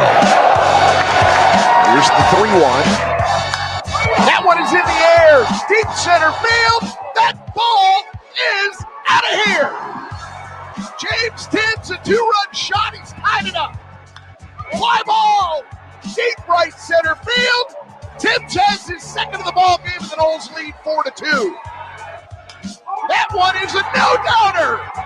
James Tibbs, his third home run of the day, and the Noles take a 10-8 lead. Wrapping up hour number 2 here on Hurrdat Sports Radio, AM 590, ESPN Omaha, ESPN Tri-Cities. That's DB. I'm Ravi Lulla here on the Pillar Exterior stage, and we are joined now by James Tibbs. He's an outfielder for the Florida State Seminoles. They will kick off their College World Series run here against Tennessee. James, how are you this morning? I'm good. How are y'all doing? Hey, I'm good. I'm in the broadcasting business, so I'm going to get your preference here. Do you prefer the third, or is James Tibbs? Is that okay? Like, do you have a preference? I want to be correct here. Yeah, I don't care. It's more about me. I wanted to represent my family. Oh, my my dad, man. My grandfather mean a lot to me, and so when Coach Jarrett said he was bringing back the names on the jerseys, that was the first question I asked, and so he allowed me to do it. And it's been special for us. It's been special for them, and it means a lot to me to represent, not only this university, but also the two men that have molded me to this day. So it means a lot for sure. All right, I'm going to let my partner fanboy here for a second, because he's the diehard FSU fan of the bunch. But we've talked to Coach Jarrett before. He sings your praises in terms of not just a great baseball player, but being like a quality person. And already in like the first 80 seconds of the answer, it's like, oh, like he's a real one, right? I get it. The all-conference, a super smart guy too, but man, like the family thing, you just don't come by that naturally.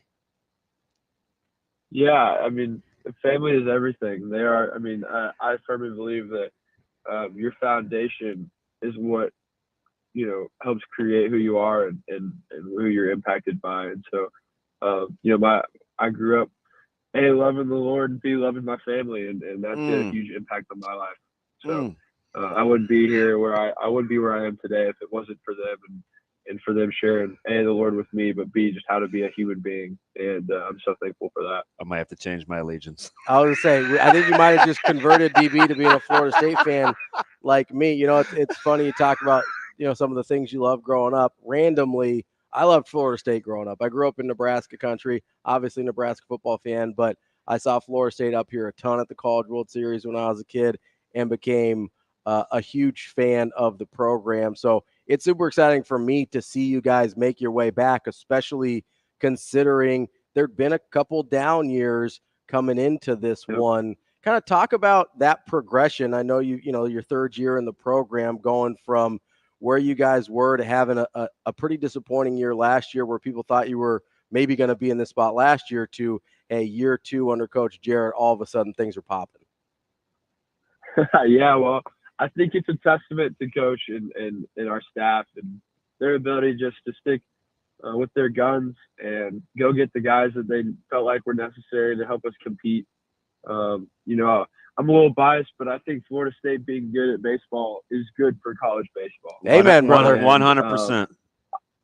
Yeah, and so I think that, you know, a lot of people, some people might not like Florida State, but we always, you know, are competitive. We're always a good, you know, a good team, and man, we have a great group of guys this year, up and down the roster. You know, we get fiery, but it could not be a better group of human beings. And to be at the field every day with these guys, you know, it makes sense why we've done well, because we are just a tight knit group. We all love each other. We all cheer for each other. We're all rooting for each other. And the competitiveness from day one was something that I've never seen in a team. It's just so much fire and so much, you know, will to win. And so, you know, when I walked into day one this year, we just knew it was going to be different. And we saw that throughout the fall. We saw it throughout the spring, and then it translated to the season really well. And so, you know, it's been amazing. Like, not being in the College World Series since 2019, not hosting a regional since 2018. I think 2017 was the last time we hosted a super regional. Those things matter to this program. You know, 24 appearances in Omaha now, and I think it's 18 out of 24 super regional appearances. I mean, that's unbelievable. And so, you know, we care. We want this program to be where it's always been, and we've done a good job this year at being able to just do our thing and allow, you know, it allowed us to come out victorious. So I'm super thankful for that. It's been an amazing year. James, I'm glad you brought up some of the history there, right? Because I was going to ask you how aware you are of that. Obviously, you've got a coach that played at the university that you're at in Link Jarrett back in the early 90s with Florida State. He played for the legendary Mike Martin as well. And you kind of have this thing as the school has a reputation as a great baseball program, but despite those numerous College World Series appearances, hasn't been able to break through and win a national championship. Like, how much of that are you guys aware of in the moment, or is Coach Jarrett kind of giving you a little bit of a history lesson on Florida State baseball? Yeah, I mean, I think we're all aware of it when we come here. You know, I think it goes without saying that winning a national championship is so hard. And you got guys that have thrown, you know, a lot of innings, and a lot of guys are tired. And so you know, I think honestly it comes down to who's the hottest team. And so we obviously know that we haven't won it. We obviously know that there's some things left to check off in the book of Florida State baseball. But I think that there's no pressure on us. We just want to come out here and play our game. And if it happens to be that way, it'll be great. If not, you know, I think this program is set up to where Coach Jarrett and the staff and the players that are coming in, the players that are already here, are going to transform this into a perennial powerhouse again. And that's what I hope. You know, but I think we have the right man to do it, and I know we have the right man to do it. And you know, I believe in him just as much as anybody. And so, regardless of if it happens this year or not, I think that we're just excited to go out there and just play our game and let everybody see what we've been doing all year. How much of what's going on, and I get it with Cam Bam and Marco and Can too, I always say Can will, because he is kind of pretty underappreciated in this lineup. You got Jamie there as well, but how much of like this resurgence of this particular team has a lot more to do with, for the first time in a long time, I think you can talk a lot about pitching depth. We know you guys can rake and sweet swinging, but you have some pitching depth as well that I think has been a nice compliment to this team offensively. Yeah, I mean, I'd go as far as say we got a top, 5 pitcher in the country throwing on Friday nights, and so Jamie Arnold's been unbelievable, and we've had guys up and down the bullpen come up in big situations, and we've had guys, just figure themselves out. Connor Holtz is a good example. Connor Holtz didn't start the year, pitching a lot, and by the end of the year, he's been one of our guys, and so it's just a testament to everybody figuring it out and being competitive and finding ways to win. We just all want to win, and we'll do whatever it takes. And so I think it's been an amazing season. You got Dorsey. Dorsey just shows up, and when guys go down, he starts throwing starts and ends up being, an absolute dude for us this year. And he's been fun to watch. I mean, 8 2/3 in a regional is pretty clutch, if you ask me. So it's just been fun. Guys have stepped up all year. And it's been in the lineup, it's been off the bench, it's been out of the bullpen, it's been in the rotation. So, it's just been a true blessing to watch this team this year. It's been so much fun. Most fun I've ever had playing baseball, for sure. You mean Arnold's almost 8-1 Ks to walks ratio is pretty good? He's got 155 punch outs with 22 walks. Like, what are we talking about? So I got to ask, I mentioned your academic prowess. I always love good student athletes. The thing that I love watching you about it with hitting, and I get it, left-handers just look better doing it, but your command of your own strike zone is pretty incredible. You got a ton of bases on balls, 50. And you make pitchers pay for when they make mistakes for where you like balls, right? You don't hit 29 home runs without being able to do that. How much of that is the plate discipline and knowing balls that you can handle versus the general strike zone? Yeah, people have asked me this year, it's like, what changed? I'm like, well, it was nothing physical. It was just being confident in my approach. I really was okay with taking more strikes, knowing that sometimes, a couple balls or a couple pitches weren't the pitch that I was looking for in that moment. I'm looking for something over the plate, and I'm looking to do damage. And if it's not where I want it, or if it's not in the count that I want it to be in, I'm okay with taking a strike to be able to get to the next pitch. I'd rather see another pitch than get myself out on a pitch that I'm not fully committed to this year. And so that's been a huge, change for me, and understanding what pitchers do and understanding what coaches are trying to do to me, and being able to, play the cat and mouse game and try to outthink them in the moment. Obviously, sometimes I'm wrong, but sometimes I'm right, and they pay off. And so it's been tough, and it's been a year of, cat and mouse. And this weekend they're pitching me this way, and then that weekend they're pitching me a whole different way. And so I've had to really, just go with the flow and be okay with, things not always working out, be okay with being uncomfortable this year. And that's, something that I've really felt like I've done a good job at, and I've enjoyed doing it as well. And so playing in the Cape and having, last year, the way they pitched me last year, and how they're pitching me this year, it's just all helped mold me into really being confident, understanding my approach and how I'm going to be able to best, perform in that given at bat. That is James Tibbs III from Florida State. James, we appreciate your time, and I'm not going to say this to anybody else we talk to. We hope you win this week here in Omaha. If you see some weird guy with a press credential root for Florida State that you don't recognize, that's me. So just be on the lookout, all right? Well, I appreciate it. Thank y'all for having me on. I appreciate it. Man, it's been a blessing. So y'all have a good day, and we'll see you here in Omaha. Sounds good. That's James Tibbs from Florida State. We will be back with more Hurrdat Sports Radio. We will be back.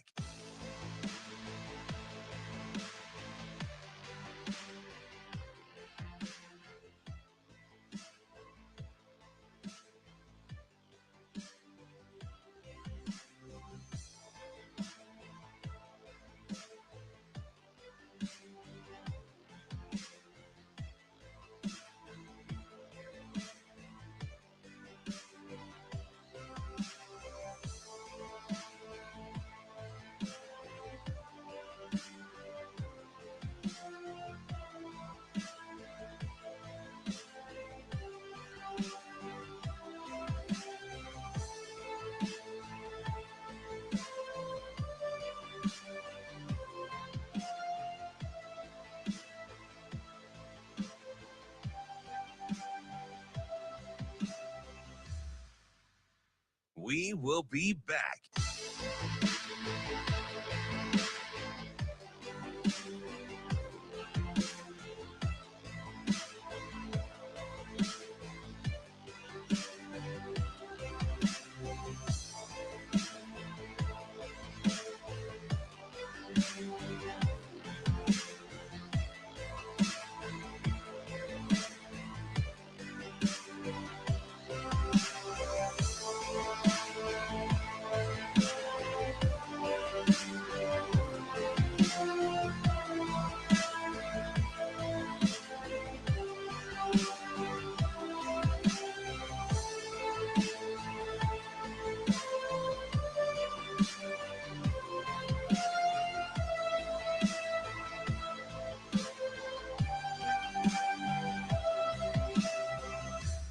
We will be back.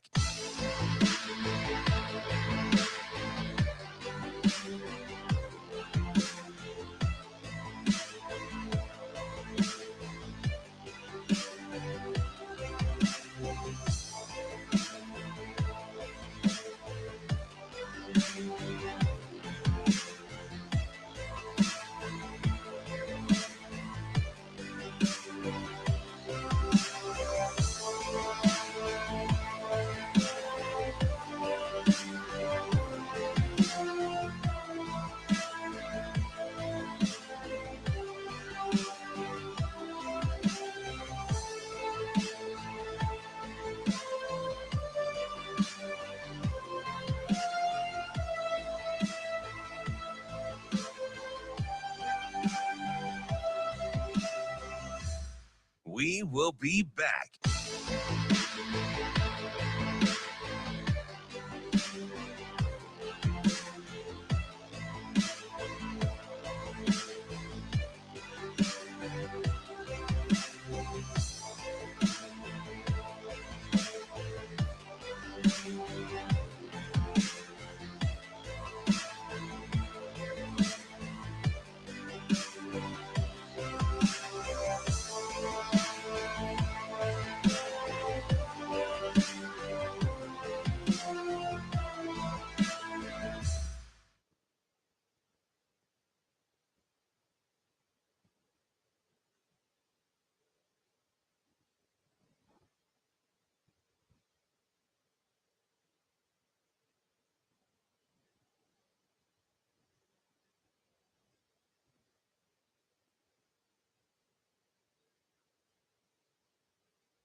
Welcome to Hurrdat Sports Radio. Kicking off hour number 3 here on Hurrdat Sports Radio, AM 590, ESPN Omaha, ESPN Tri-Cities. We are now on KFOR in Lincoln as well. That's DB. I'm Ravi Lulla here on the Pillar Exterior stage. Do have a little bit of breaking news here I want to get to. Not that kind of breaking news. It's kind of breaking. It does. What other kind is there? That music sounded a little too peppy for what I was about to say. Still breaking It news. is breaking news. Jiminy. That's my bad. Shane, That's my bad. You're fine. That's my bad. It felt a little too upbeat. NBA Hall of Famer Jerry West has passed away at the age of 86. That just came down a few minutes ago as being reported by multiple sources across the internet, including his family on that one. So the logo is no longer with us, which is he's got one of the most interesting careers in NBA history across multiple disciplines. Yeah. Because you start as a player, right? This all-time great player, but just gets drilled in the finals over and over and over again, finally breaks through for the one. Unprecedented in like that is an unprecedented thing in the NBA. We've never seen it before or since, right? The way his career went down as being an all-time great player. And then he has this coaching stint where he's okay, but probably not great. It was portrayed very strangely on the HBO show. his coaching tenure there, but then goes on to be maybe the best NBA executive of all time, which is super uncommon for somebody of his talent level. Like usually really good players are not that good in front office situations or coaching situations. He's a huge outlier there as well. And you could, I don't know if you could make the argument, maybe I would. He may have been a better executive than he was a player, and that's not a slight to him as a player. Yeah, it's definitely debatable. Like it's in the conversation at least, right? Yeah, I mean, he built dynasties. Like he gets credit for a lot of the I believe he gets credit for the Kobe thing for them ended up going to get Kobe. He gets credit for squashing a Klay Thompson, Kevin Love trade before the Warriors started winning championships, which would have changed the face of the NBA for about another decade. The same way Spoken like a true Warrior fan. I mean, that's probably like 27th down the list of accomplishments. But as a Warrior fan, I get the acknowledgement. But no, and then he built Memphis into a really from a garbage franchise to a very competitive team with one of the more interesting windows. Yeah, really. Like and was not the door ever open? It was open for a second, right? Maybe I don't know if it was ever open to win a championship, but it was open to things that they never thought were possible or had never been possible with their franchise before. He went from he obviously was with the Lakers, he was with the Warriors, he was with the Grizzlies, are probably his main stops. I know his last one was it the Kings? I really only think. Yeah, be curious to get your thoughts on this. I only think he has one potential peer as an exec in general, basketball history. In general, with his journey from what he's accomplished. Okay. And it's going to be just a little short because this guy obviously isn't the logo. But I think he only has one real debatable potential contemporary. Okay. Who would you think that would be? I'm trying.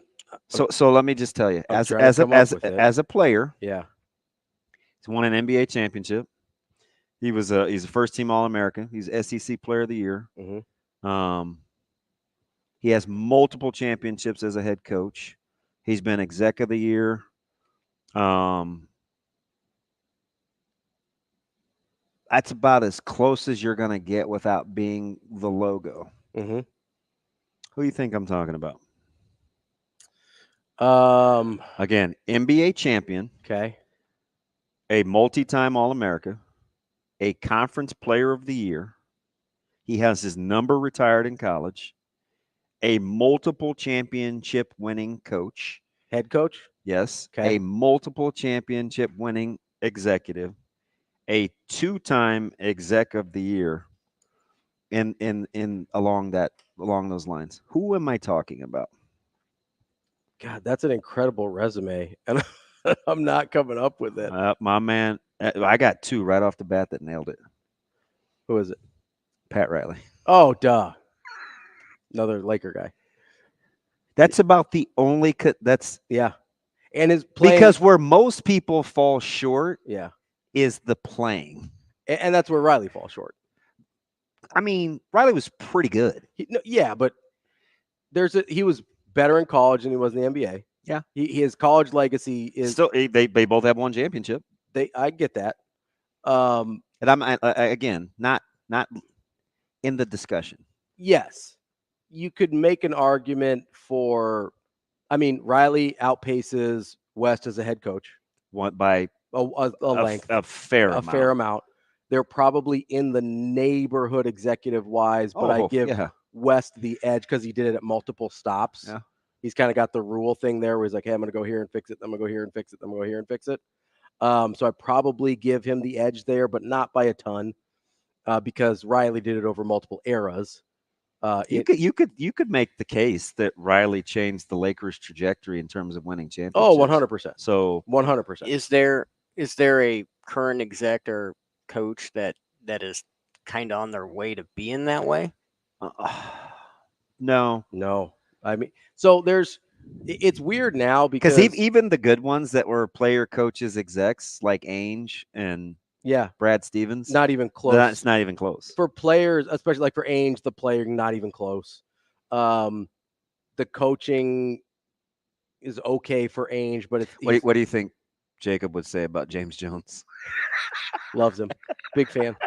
The fact is, most really good players are bad at the other part of it. Yeah. And it's I just think it's incredible how we kind of undersell Riley a little bit. Yeah, no, it's fair. But I forget about the player part. He's the only one that could even move into probably Jerry West's neighborhood. Yeah, he's the only one in the conversation. I mean, you could. This is your guy too.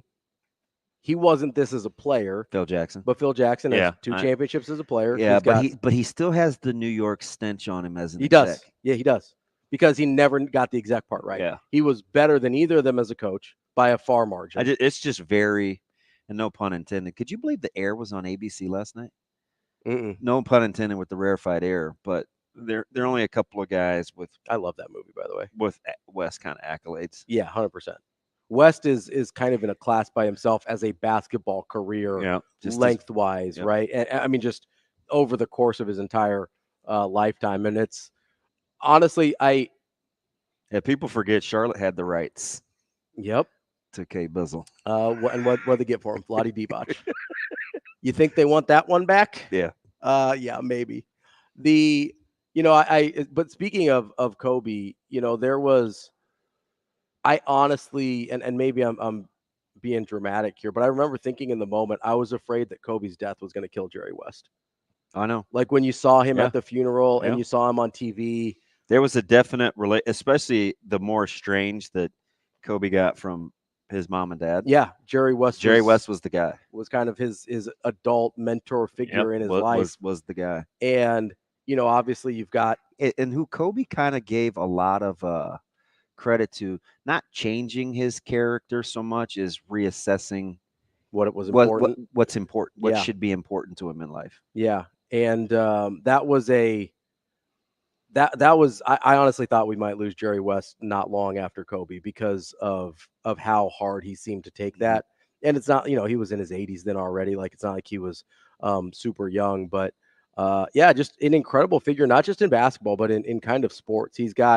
You have a few more of those guys in football where they have a really great career and then they go become like a really good coach or a really good exec, but kind of an unprecedented sports life for Jerry West, and just sort of this humble kid from West Virginia, probably not a place you would think to have one of the best basketball lives. Shane, do you remember when we had Jeff Pearlman on in our former life and he gave us a copy of Showtime, the book?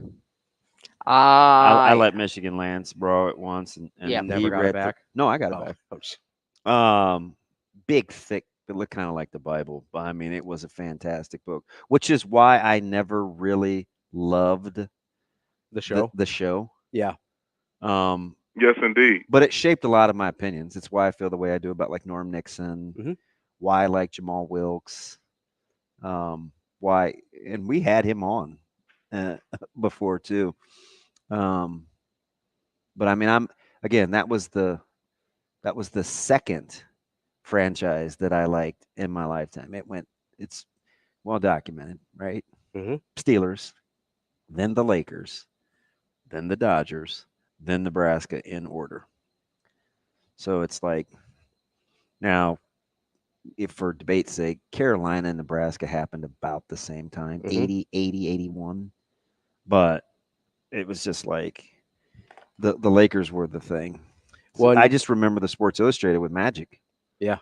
With the big open collars, Sparty in the smile. And I was like, oh, that's cool. He doesn't, because it's weird how, culturally, I saw a guy that for all intents and purposes, like had a haircut on the cover of a national magazine that looked like me. Like that wasn't an era in which, and it was kind of just a little tight natural. It wasn't like it wasn't like it was a brush cut or anything, right? But it's just weird what I remember gravitating towards and why I'm so animate about defending. We got into it the other day, and we didn't get into it, but I got a friend that is big Isaiah Thomas fan. And it makes my skin crawl because during that time I was all about Magic. And for some people, it's whatever you gravitate towards. And for me, it was like this guy's changing the landscape of something, and he's doing it with like charisma as a kid that's like 5 or 6 years old, and he's got the chops on the basketball court to back it up. Yeah, there's a lot it'd of be really nice if he was a better exec. I may give him some Dodger love as an owner, Magic, but he has as a businessman, incredible businessman. He's been incredible. Yeah, not a great basketball exec, but he's good at the other like everything else. Really good with his money. Kind of a shining example for players. Like a lot of people look to Magic, especially recently, as kind of like, hey, I want that sort of career trajectory in terms of this is how I want to handle my money. This is how, like your argument about taking KD over Steph. Yeah, is very, very, very Steph similar. over KD. Or taking Steph over KD. Yeah, which I think is ludicrous. That's fine. Is kind of why I would argue and had several arguments about taking Magic over Michael. I know, but again, like you're talking about changing the trajectory of the game. Yeah, and who I would want to build around. Magic is easier to build around than Michael. Yeah, for sure. That's fair. Yeah, that doesn't make me right. It just makes me different. Yeah, because I part of it is my affinity, but I would take Lemieux over Gretzky, and most people would think that's laughable. I think making the argument that Magic's easier to build around than Michael is an easy argument to make. I don't think that for me, I wouldn't then take him over Michael, but I get what you're saying. Like Michael's hard to build around, especially in that era of the NBA where that wasn't really how teams were built, or there was no blueprint for it. Like now you can be like, okay, I've got an ISO 2-guard scorer, does this, blah, blah, blah. We can figure it out from there because okay, it's like, hey, we got to spread the floor for him. Did you see Shaq's starting five that he said nobody could ever beat? At one point I did. I don't remember who was on it. I'll give you 8 guesses to get the 5 guys. Magic? No. Okay. Let me go. Do you want me to count that?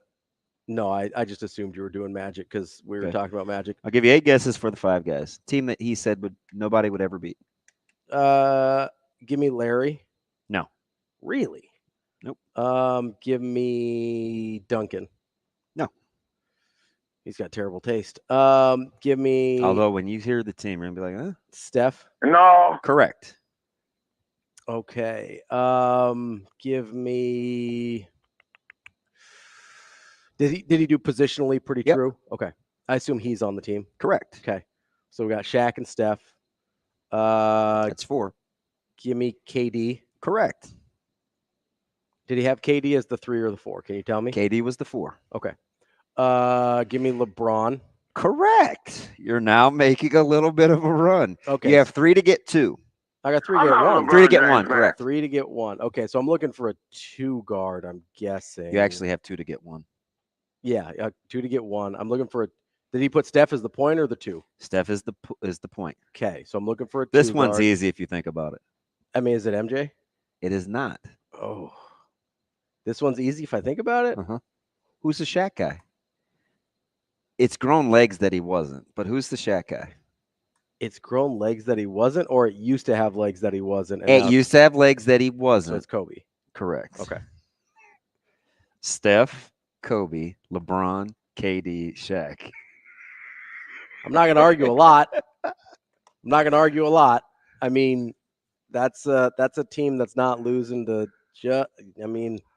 So for argument's sake, let's try and put a team together that could beat that team. I'm going with Larry. Gotta go Larry and Magic. So I want to go matchups, right? Yeah. So I'm going to put Magic at the point. So it'll be him and Steph. So who can guard Shaq? I'm going with Hakeem Olajuwon. Ooh, I love Hakeem. So I'm going Hakeem because I need shooters, which is so I need. So Hakeem. If you're gonna go Hakeem, then you can't go Duncan. I'm not because I'm not. That's fine. I'm going to. I got to be able to defend KD. Right. So that's my thought was you could either do Hakeem's a great one. I'm going to give it to you, or you could do Duncan at the 5 because Duncan did a really good job on Shaq. He did. That's the and Shaq really struggled defending Duncan. And listen, I get it. So that's open for debate. But I'm taking Hakeem because I just remember when they went head to head. And I get it. Shaq was young, but Hakeem is criminally underrated. Yeah, he's one of the best players of all time. Yeah. in my wheelhouse. Yeah. So I'm taking Hakeem, Magic. Yep. Jordan, Larry. Yep. And probably who can guard KD? That's the $1 million question. I think I'm going with one of my favorites. Okay. What era? Well, he played for 2 teams. Okay. He's always on a podcast running his mouth. I went to go see him play my favorite team, which was the Lakers in the playoffs. Correct. Oh, I'd probably take Garnett. KG's an interesting matchup for KD because we didn't see KG on the perimeter as much, but he could have. Yeah, he's really good. I would say, but I think that was an era issue, right? Yeah. Where had he been this era, he'd have defended on the perimeter way more. Yeah. Also, probably helps with the rim protection with Hakeem. I don't know if they would shoot it well enough. So that's the question. But gosh, they could score though. You got Larry that helps you shoot it. That's about it for shooters. That's tough. I don't know. I mean, Jordan will get you your mid-range, right? But as far as 3-point shooters to kind of keep that thing unclogged a little bit, I generally gravitate. I just don't know if you could match if you're going to take KD and Steph. Yeah, you're not matching shooting. So here's the other thing that I thought about. Yeah. But I think he would get torched defensively. Mm-hmm. It would just be scoring. Mm-hmm. I'm not so sure KD could guard Dirk either. I wanted to take Nowitzki. Ooh, I love Dirk. I think he's sensational. I love Dirk. So here's the thing is if you go with a Duncan at the 5, then you can maybe play around with the lineup a little bit because Duncan can pull Shaq away a little bit from the basket. How about if they try to use drop coverage? We would get so many buckets between 12 and 18 feet. It would be criminal. Yeah, so they can't run drop coverage, but then you're pulling, if you're running pick and roll with Magic and how about Dirk with pick and pop? Yeah, if you switch to Dirk at the 4 and running Dirk and Magic pick and pop, then you've got Shaq or you've got KD all the way out from the basket. Yeah. Or what if you're running pick and roll with Hakeem and Magic, who had great mid-range game. Incredible mid-range game for Hakeem. I like my team, and we're big too. Positionally, yeah. Hakeem's not a huge center. No. But positionally, you're big. Yeah, we're big. If you've got Dirk, that makes me feel better about the shooting. You go Dirk and Larry, that gets you some shooting. Gets us a lot. Gets you a lot of shooting. Dirk, then Jordan for like 7 or 8 years. Oh, don't tell me I forget about Dirk. I don't forget anything. You couldn't guard him. I don't forget anything. He just has to hope he shot bad shots. He made wrong footing. Yeah, an art form. I literally went through a few years just tearing up the YMCA pickup ball because I just learned how to do the Dirk fadeaway. I swear to God. At like 5'4", I don't think it has the same effect. It really does because nobody knows it's coming. It's not like I'm playing against 7-footers. I get it. I'm playing with a bunch of other 5'9" dudes. I get it. And I'm going to have Jake call in. He witnessed this. He knows. He literally, I just spent like a whole summer just learning how to goofy foot that fadeaway. Yeah. It is unguardable in pickup ball. He was incredible. He was, man, don't get me started on Dirk. I love me Dirk. He was incredible. But I got to go back to something that I want to talk about because So the only reason I thought about this is because we got a message earlier that, did I believe Coach Coop when no transition, no segue. That's fine. But with only 3 minutes and some change. Rest in peace to Jerry West. Anyway, go ahead. Where would I put Gifford in the hierarchy of just the conference? Yeah, Big Not Ten. even whether. And we're just talking. We're believing he's not. Coop said he was one of the best. He could be is one of the best defensive players in the country. Yeah. So in my head, I just compiled this list. Okay. Mm-hmm. So I mean, agree to disagree, like how we feel. I think let's just stay in the Big Ten conference. Okay. This is if I don't use Gifford. Okay. Okay. So I'm going to put Caleb Downs at 1. Okay. Is that fair? Yeah, I think that's fair. Starks, I'm just going to do conference safeties, but like the top 9 or 10 safeties in the country. Mm-hmm. Okay. So Starks has got to be there. Mm-hmm. So it's Downs and Starks, Malachi Starks from Georgia, Mm-hmm. right? Xavier Watts is way up there in the top 5. Mm-hmm. Okay. I like Thieneman. at Purdue. Mm-hmm. Who, by the way, I think you I think you'd like him more than most people do. Not that he's bad, but I think he's really, really good. Yeah. I just think you're higher on him than most. That's all. You got Winston at Penn State. Mm-hmm. You've got Wongpa at Iowa. Mm-hmm. You're missing a couple big ones. You got Wooler at Wisconsin. Mm-hmm. You've got Moore at Michigan. Oh yeah, Rodney Moore. You've got Ransom at Ohio State. I like Ransom. Let me, because I'm just kind of eyeballing this, right? And who am I missing? Did you say the Penn State guy yet? Yeah, Winston Jr. Yep. So and that's just in the Big Ten. And Sand Starks. Is Gifford Wooler? Maybe a little better. Could be. Maybe a little better than Roller. Wooler's probably is more proven though. Yeah, sure. I would maybe take Gifford over Wooler.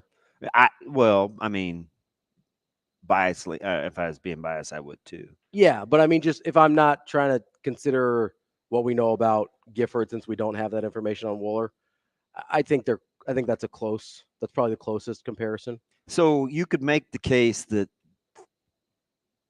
5 or 6 of the 7 top safeties in the country are in the Big Ten. I think you can make that argument. I think you can definitely make the argument like 7 of the top 10. And sure. 2 or 3 of the top corners are in the Big Ten. Yeah. And it just depending on how you feel about Castro at Iowa. Yep. Obviously, Will Johnson may be the best, and you got Muhammad at Oregon. It is tough sledding. It's a really good conference for secondary. Yeah, it's a really good defensive backs conference. Coming up next, we're going to talk to Jessica Brabec of the Pinnacle Bank Championship coming up here in August. That's next on Hurrdat Sports Radio. We will be back.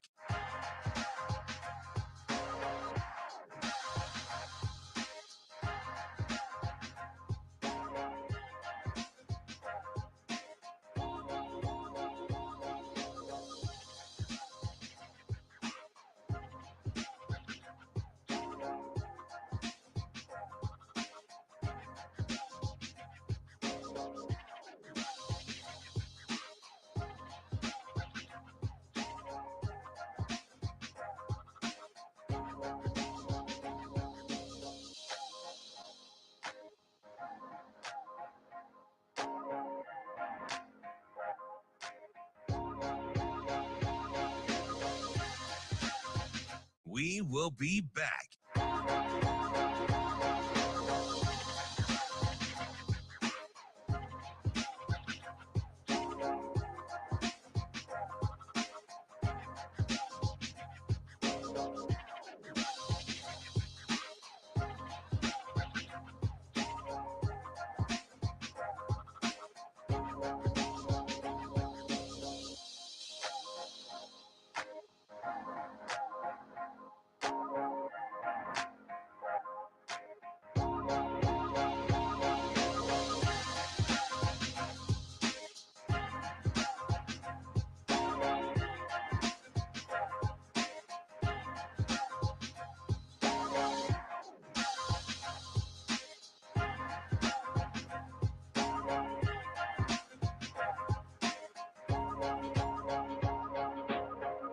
We will be back.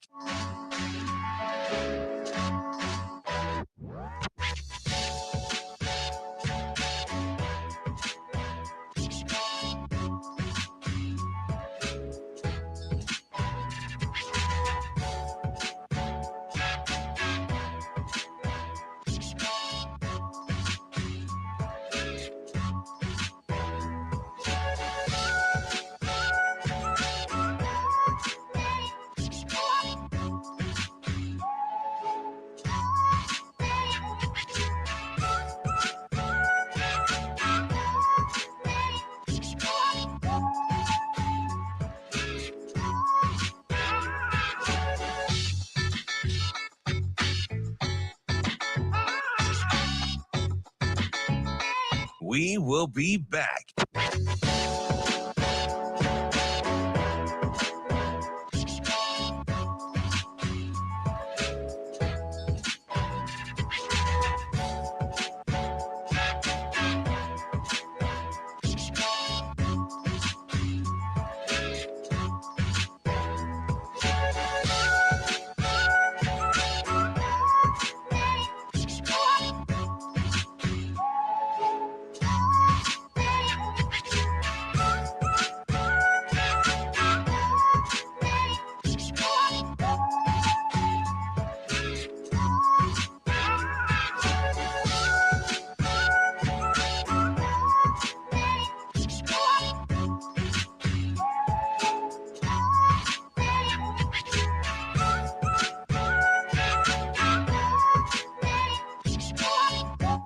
will be back.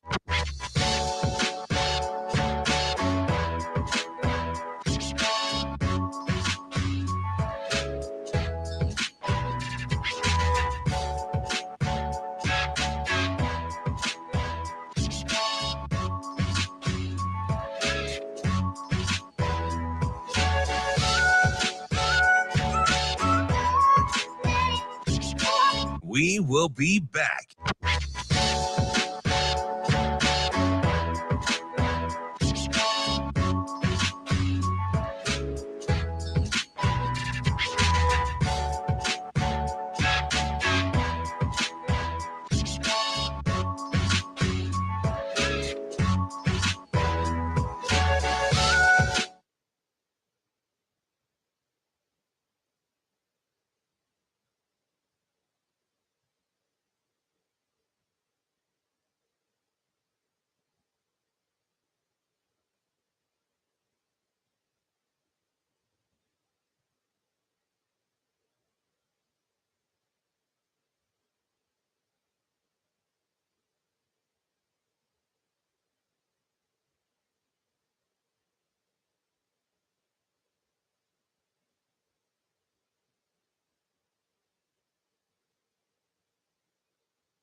You're listening to Hurrdat Sports Radio.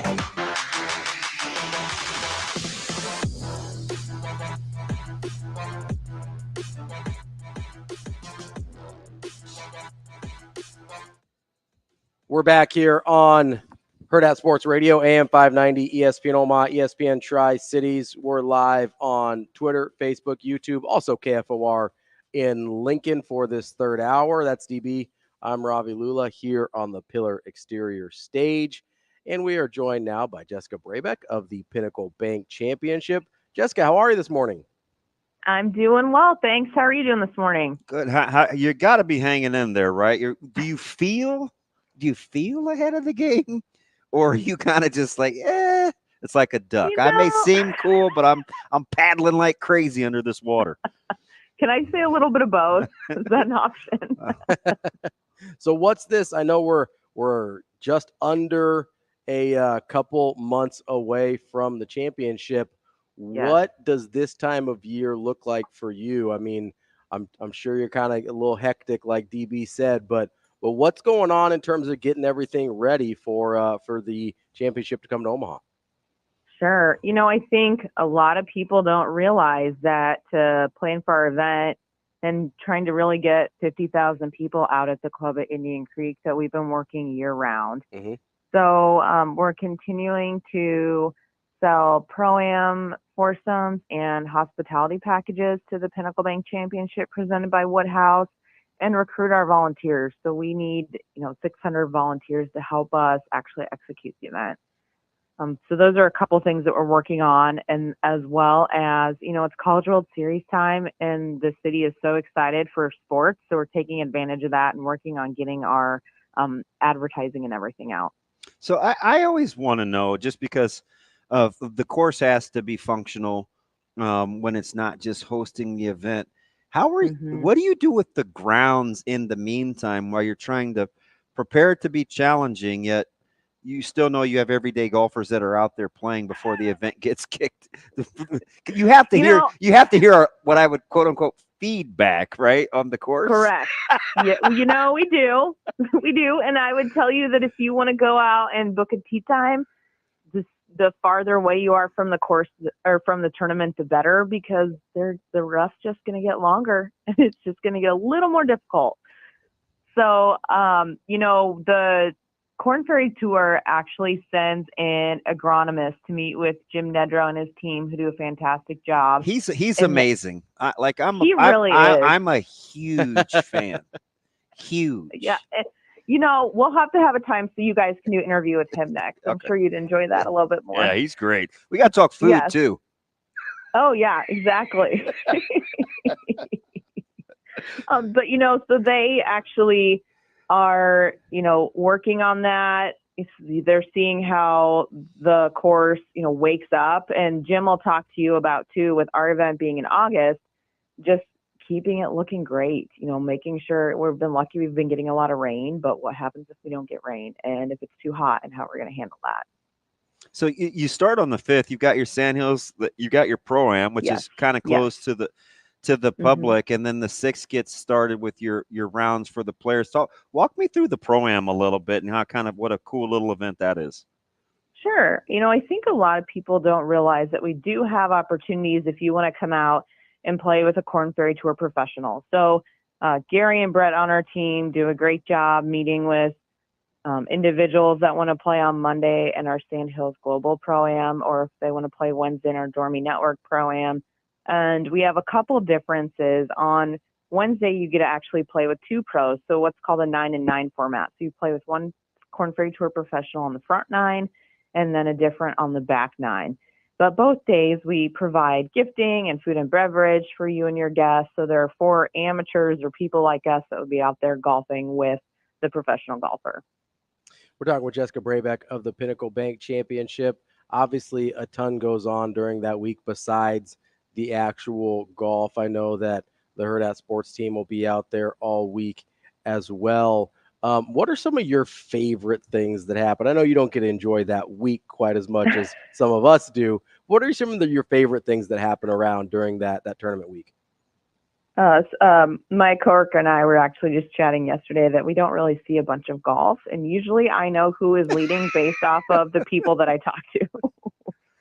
But I always just enjoy seeing everyone and the excitement and the energy that the community brings. We couldn't be more lucky to have great partners with Pinnacle Bank and Woodhouse, and also just seeing that we, at the end of the day, benefit children's charities and our volunteers. So it's kind of like a big family reunion. One of the cool things behind the scenes I like to tell people about is you guys are super competitive. You want to make it the best that it can be in Omaha, whether it's where volunteers sign up, the ease in which people can park. Like you're always tinkering with the logistics to make the fan and patron experience better. Do you have any newbies this year that you learned from last year? Did you kind of like the flow from a year ago? Sure. So you're going to notice the majority of our structures are going to be in the same area out on the golf course. I think, working with the grounds crew and with the tour staff, we have a great location for our build. Our double decker that we've had on the 18th green is now becoming one level. So that will improve some viewing, going to provide some easier access for individuals that are out there. And then we are, again, going to have our KPMG fan zone on our 9th green, and they are providing bag chairs. So if you get there early enough each day, Thursday through Sunday, you can take a chair home with you. Okay. So that's something that's kind of fun. I got to ask, I think my favorite feature last year, I believe there were some boozy snow cones. Will we see the return? How about of the day it was boozy like snow 101 cones? out there, and that thing almost, they're like, you guys Oh, gotta yeah. come I back. almost just bought out the whole cart. I'm like, this is mine now. I got you covered. Yes, they're going to be there. That's the most important thing. Yes, exactly. Trust me, I'm quite aware. We just walked in the Elkhorn Days Parade, and so I was advertising also. I'm like, Saturday is our RSM Youth Day. Bring the kiddos out. They can have a complimentary snowball, but then you got some boozy ones too. That's what I'm talking about. I know this is a cool event, not just for golf enthusiasts, but as you know, as boozy snow cone enthusiasts like myself, it's a super cool place for people that just want to be part of a big event in Omaha. How did you guys kind of start to build that out to make it something that was accessible, not just for people that love golf, but just love the city and love being part of supporting the things that come here? That's a great question. I appreciate you asking. Omaha is great. I'm originally from Northeast Nebraska. So, this is city life to me, even though I've lived here for a couple of decades now. But it's so cool to see all the events that are going on within the community and that there's a little bit of something for everyone. And so I think that's kind of what we try to emulate at the Pinnacle Bank Championship presented by Woodhouse, is to try and make sure that, hey, maybe you go out and you're not that much of a golf fan, but you can appreciate the people watching, or being outside with your friends and just enjoying the day off of work, or leaving your kids at daycare, coming out as a family. But then we do also have 2 concerts on Friday and Saturday evening with Barnado. So we're going to have a country lineup on Friday evening and then an alternative rock for the first time on Saturday. There we go. Versatility. I like it. Something for everybody. Jessica, we appreciate your time, and I'm sure we will chat again at least a couple times between now and mid-August when this thing gets kicked off. That sounds great. I look forward to seeing you guys August 5th through the 11th. I appreciate you, Jessica. That's Jessica Brabec. She's with the Pinnacle Bank Championship. If you can't wait that long, you want to be a part of another big event here in Omaha. It's always a big event to get out to Union Omaha and get out to their matches. They've got Spokane coming to town tomorrow. Well, maybe they're already in town. I don't know, but they're playing them tomorrow at Werner Park, 7 p.m. Make sure you get out there. It's Pride Night plus Thrifty Thursday, and following the match, they will have Special Olympics Unified Series match directly following that game as well. Make sure you get out there and support not only Union Omaha, but also a great cause like the Special Olympics as well. All that can be found at unionomaha.com. Coming up next, we will wrap up the show here on a Wednesday. Can't believe it's Wednesday already, DB. Yeah, I blinked. We're flying by. That's DB. I'm Ravi Lulla. You're listening to Hurrdat Sports Radio here on AM 590 ESPN Omaha, ESPN Tri-Cities, and KFOR in Lincoln.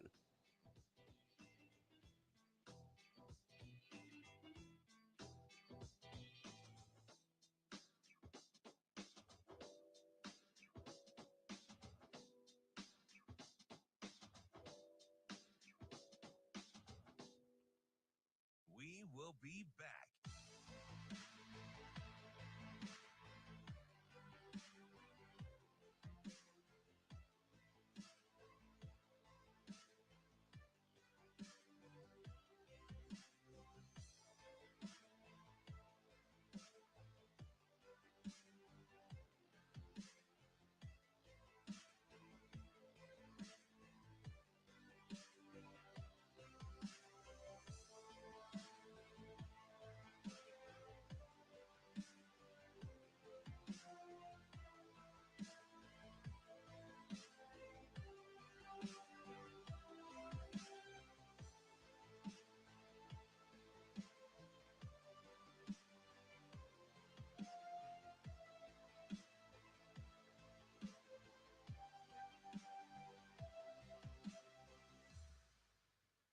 We will be back.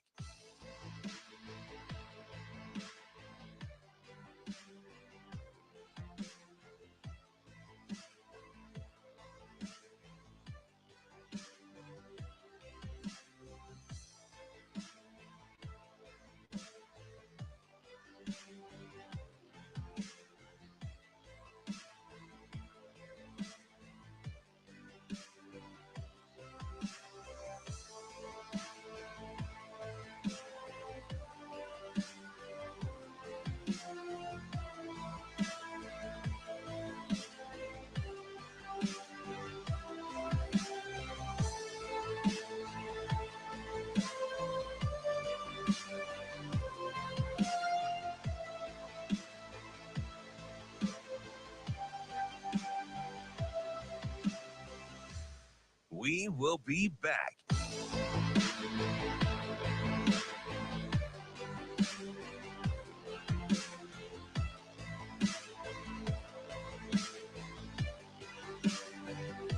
That's a great question. That's a great question. I appreciate you asking. We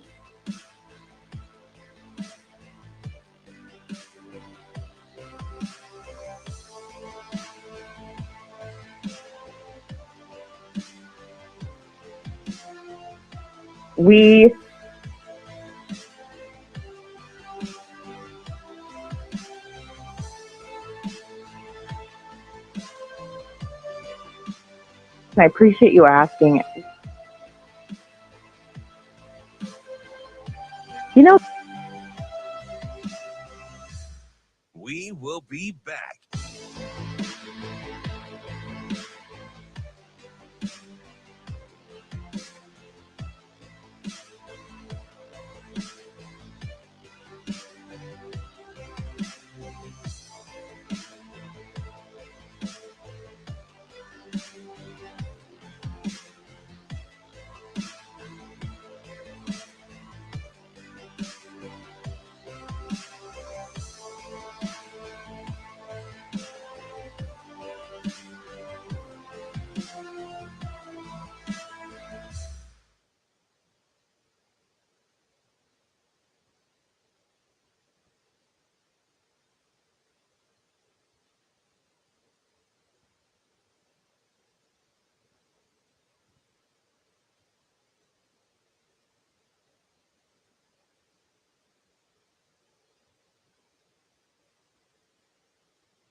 You're listening to Hurrdat Sports Radio.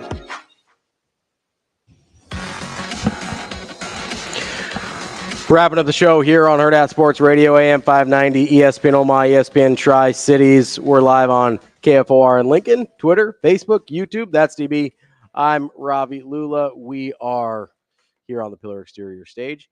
And DB, getting a little snarky with me a little bit during the break. What are you talking about? What did I do? He goes, oh, hey, your guy Amari Cooper is trying to get paid too. He's on the last leg of that deal. I go, why is he my guy, Amari Cooper? He's like, you love that quarterback playing Cleveland. You do love it. Which is not accurate. You were like, I am so glad Deshaun Watson is throwing again. Stop it. Because I think he's going to be spectacular. Stop it.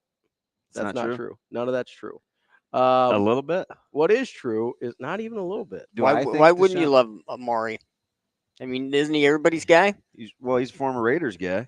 That's a great question. I appreciate you asking it. Thank you. I like it when you did get your 2 great questions in for the year. You should probably go. I would retire now if I were you. Coach Rule said it, and Jessica did. That might be all she got for you. What did Coach Rule say, Shane? I don't remember. Could you? Yeah. I'm 98.4% sure. You're well aware of the exact. I just play it on loop as I go to bed every night. Just good job, Rob. Blind squirrel. That's a great question. I appreciate you asking. Just blind squirrel stacking nuts. Hey, that's fine. I'll take it. Bro, I got 2 in 1 interview. Okay. That was just yesterday. I mean, come on. I just don't understand how you're going to pay out. I'm going to keep asking. Yeah. And it's twofold. Number 1, the Steelers are going to be in play for somebody at the wide receiver spot. You hope so. Number 2, or 1A, because leave Brandon Ayuk alone. Leave him alone. San Francisco's going to be in a similar spot. Not yet. You don't got to pay Purdy yet. You got to do something with those wide receiving groups. Just play them. Let it be fine. You're probably okay this year. This year, you're fine. Okay. This year, you're fine. Stay in the moment then. Leave Brandon Ayuk and Debo alone. I don't want. Leave him alone. I mean, I don't want. Who am I? Right? But sure, would I take Brandon Ayuk? Yeah, I would. But you got Cortland Sutton. You got T. Higgins. You got CeeDee Lamb. You have Amari Cooper. Ayuk's coming up. Ayuk. Waddle got his money a year earlier than some of these guys. That's what I said. CeeDee Lamb. Jamar, isn't Jamar Chase coming up? Oh yeah. Well, he's not going anywhere. No, but he's gonna get Justin Jefferson money. Although I still think the Bengals. How many months have I been saying this? I was very worried about the Bengals falling off tremendously. It started with the Mixon and T. Higgins thing. I think defensively, especially up front, we'll see what happens with them. I mean, you draft a couple D tackles, so you may have to go young. But so here's my question. I do worry about Burrow's health. And you've been saying that for a minute. I know, and so does he. Yeah, he everybody's just football mortality yesterday. Even everybody just pencils the Steelers in last place, and I get it because of the talent on the other 3 rosters. But man, we're making a lot of assumptions about Cincinnati. Let me ask you a question about wide receivers. And it here. wasn't too long. You guys were bad mouthing their head coach. He's just fortunate that he was a Nebraska guy. We love Nebraska guys. Joe Burrow could have played for Nebraska. I don't know if you knew that he wanted to come here. You're an idiot. Twice actually, but it said no. I heard that once. I don't know if that's true or not. I heard that rumor out there. Yep. The rumor I like more is that he could have played basketball for Creighton, which is also true. Okay. If he had chosen a different route, Why didn't he just play for the golf team? I mean, he's probably. I'm sure he just could have fast forward to the Corn Ferry Tour and then en route to PGA. He's probably a good golfer, I'd guess. Like Zhang. Have you seen that guy bomb it? Yeah. God. Can I ask my question about wide receivers? Or You can do whatever you want. Apparently not. We don't have to. It's kind of average. That's a great question. I appreciate you asking. I'm glad somebody appreciates what I do around here. It's only your wife. That's all you need. It's only our guests, but that's okay. My co-host just stares daggers at me. You want me to make more faces? No. So I understand that most of these guys are going to get paid, right? You think? I think so. I don't know that the wide receiver bubble has burst yet, but I do feel like the wide receiver bubble is going to burst. You got to assume the salary cap goes up again next year with the streaming and TV money. Yes. It went up exponentially this year. So my question is, though, as I keep seeing these guys, right? Justin Jefferson, I get. Jamar Chase, I get. There's some of the guys that make sense to me, right? Am I trying to pay Brandon Ayuk Justin Jefferson money? No, or not even yet. like 80% of Justin Jefferson money? Well, you haven't even got 80% of the production. I know, but you'd be playing the long game with him. Would you be surprised if Brandon Ayuk gets 80% of Justin Jefferson money? Yes. You'd be surprised if he does? Yes. From the 49ers or at all? Somebody will pay it. That's what I mean. Somebody's going to pay him at least 80% of Justin Jefferson money. May not be the Niners. Somebody will. But somebody's and paying there that are bill. some teams in the wide receiving market you've got to probably take a look at that have cap space. So these guys are going to keep getting paid for a minute. I mean, are you comfortable in Los Angeles with the Chargers? What do you mean? Am I comfortable? Their with wide their receiving group? core, yeah. I mean, Puka's nice. Chargers. Oh, Chargers. Sorry. Yeah. I hear Los Angeles, and I'm always going to think Rams. I'm fine. I'm just glad I said it right. I ain't baby steps for your boy, okay? It's not fast forward to your problems. Just think Raiders. I just cleared one of my own. Literally nobody's ever thinking Raiders, Shane. What the? No, I don't feel good about that. I mean, they've got to go get a guy, don't they? I would think so. Amari Cooper in Los Angeles wouldn't surprise me. That wouldn't be terrible. I just don't think the Browns want to pay him. So my and they inherited that bad Dallas with the receivers contract. Is should anyone want to pay these guys what they're getting paid? I think you have to. But I'm talking about the B tier guys, right? You're going to pay Jamar Chase, but what are you going to pay T. Higgins what you're paying Jamar Chase? Or what you're going to have to pay Jamar Chase? Because that's what T. Higgins is going to ask for. Are you going to pay Amari Cooper? But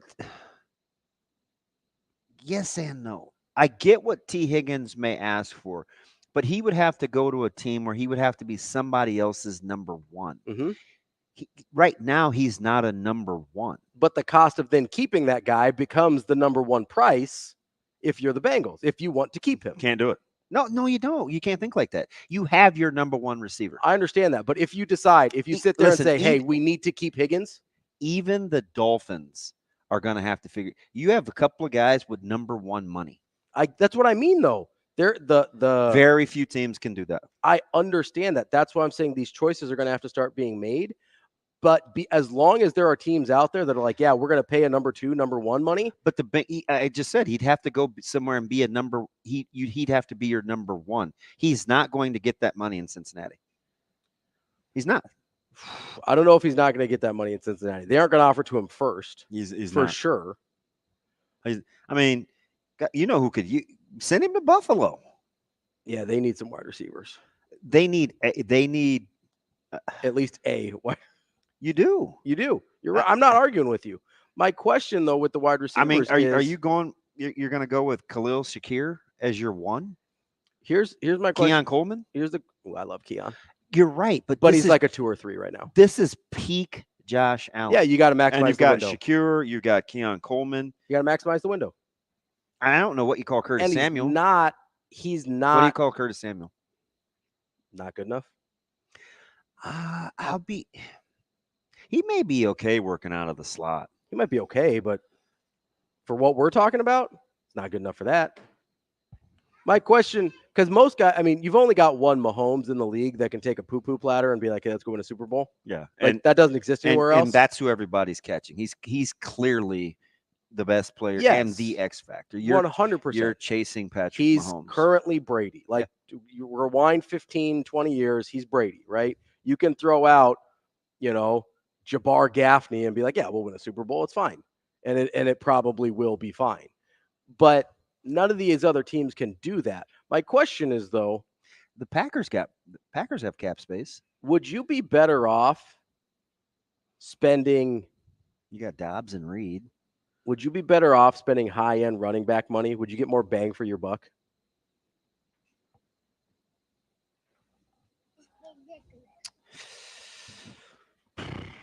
Would you rather sign T. Higgins for what's called 4 years, $80 million? Is that, or go get a $12 million running back? Or get an awesome running back for $12 million?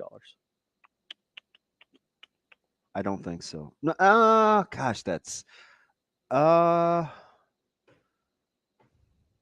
this is where I was starting to get with Cynthia when we talked to her on Monday. Would I? Where is the tipping point in the market? He would. So, but this is where analytics get into it, though, because GMs and execs don't want to really pay top end money for a roster spot at the running back spot. I get it. Because their wins above replacement isn't great. I get that. Like, it seems to have a threshold of what you can pay a back, but still win. And that's what the analytics tell you. But what does the football tell you? Are you better off overpaying a wide receiver that's a number 2, or I definitely don't like at first. I definitely don't want to overpay a 2. I don't. And that's what a lot of these people are going to end up doing. That's what a lot of these people are doing. Well, Gabe Davis signed 2 months ago. That's incredible. The guy can barely catch. That's what I mean. So I know I understand. Like I clearly understand the question. I just wouldn't do it. Like if there's a 26-year-old running back out there that somebody doesn't want to give a second contract to, teams won't do it. I know they won't do it, but should they? That's the question. It's not will or won't. Is if you're a team and you're like, hey, I can get a 26-year-old running back. I probably got 3 years left in that guy. Is he worth $12 million more than, or is he worth $12 million more than a number 2 wide receiver is worth $20 to $24 million? I'm paying double for a guy for a number 2. Maybe in Los Angeles where you have like Palmer, Quentin Johnson, and McConkey. I'm just saying. T. Higgins would look really good there. We might be seeing sometime soon the comeback of the running back. I'd love to see it. That's TV. That'd be I'm nice. Ravi Lulla. We'll be back tomorrow. See you. Have a good day. Love you.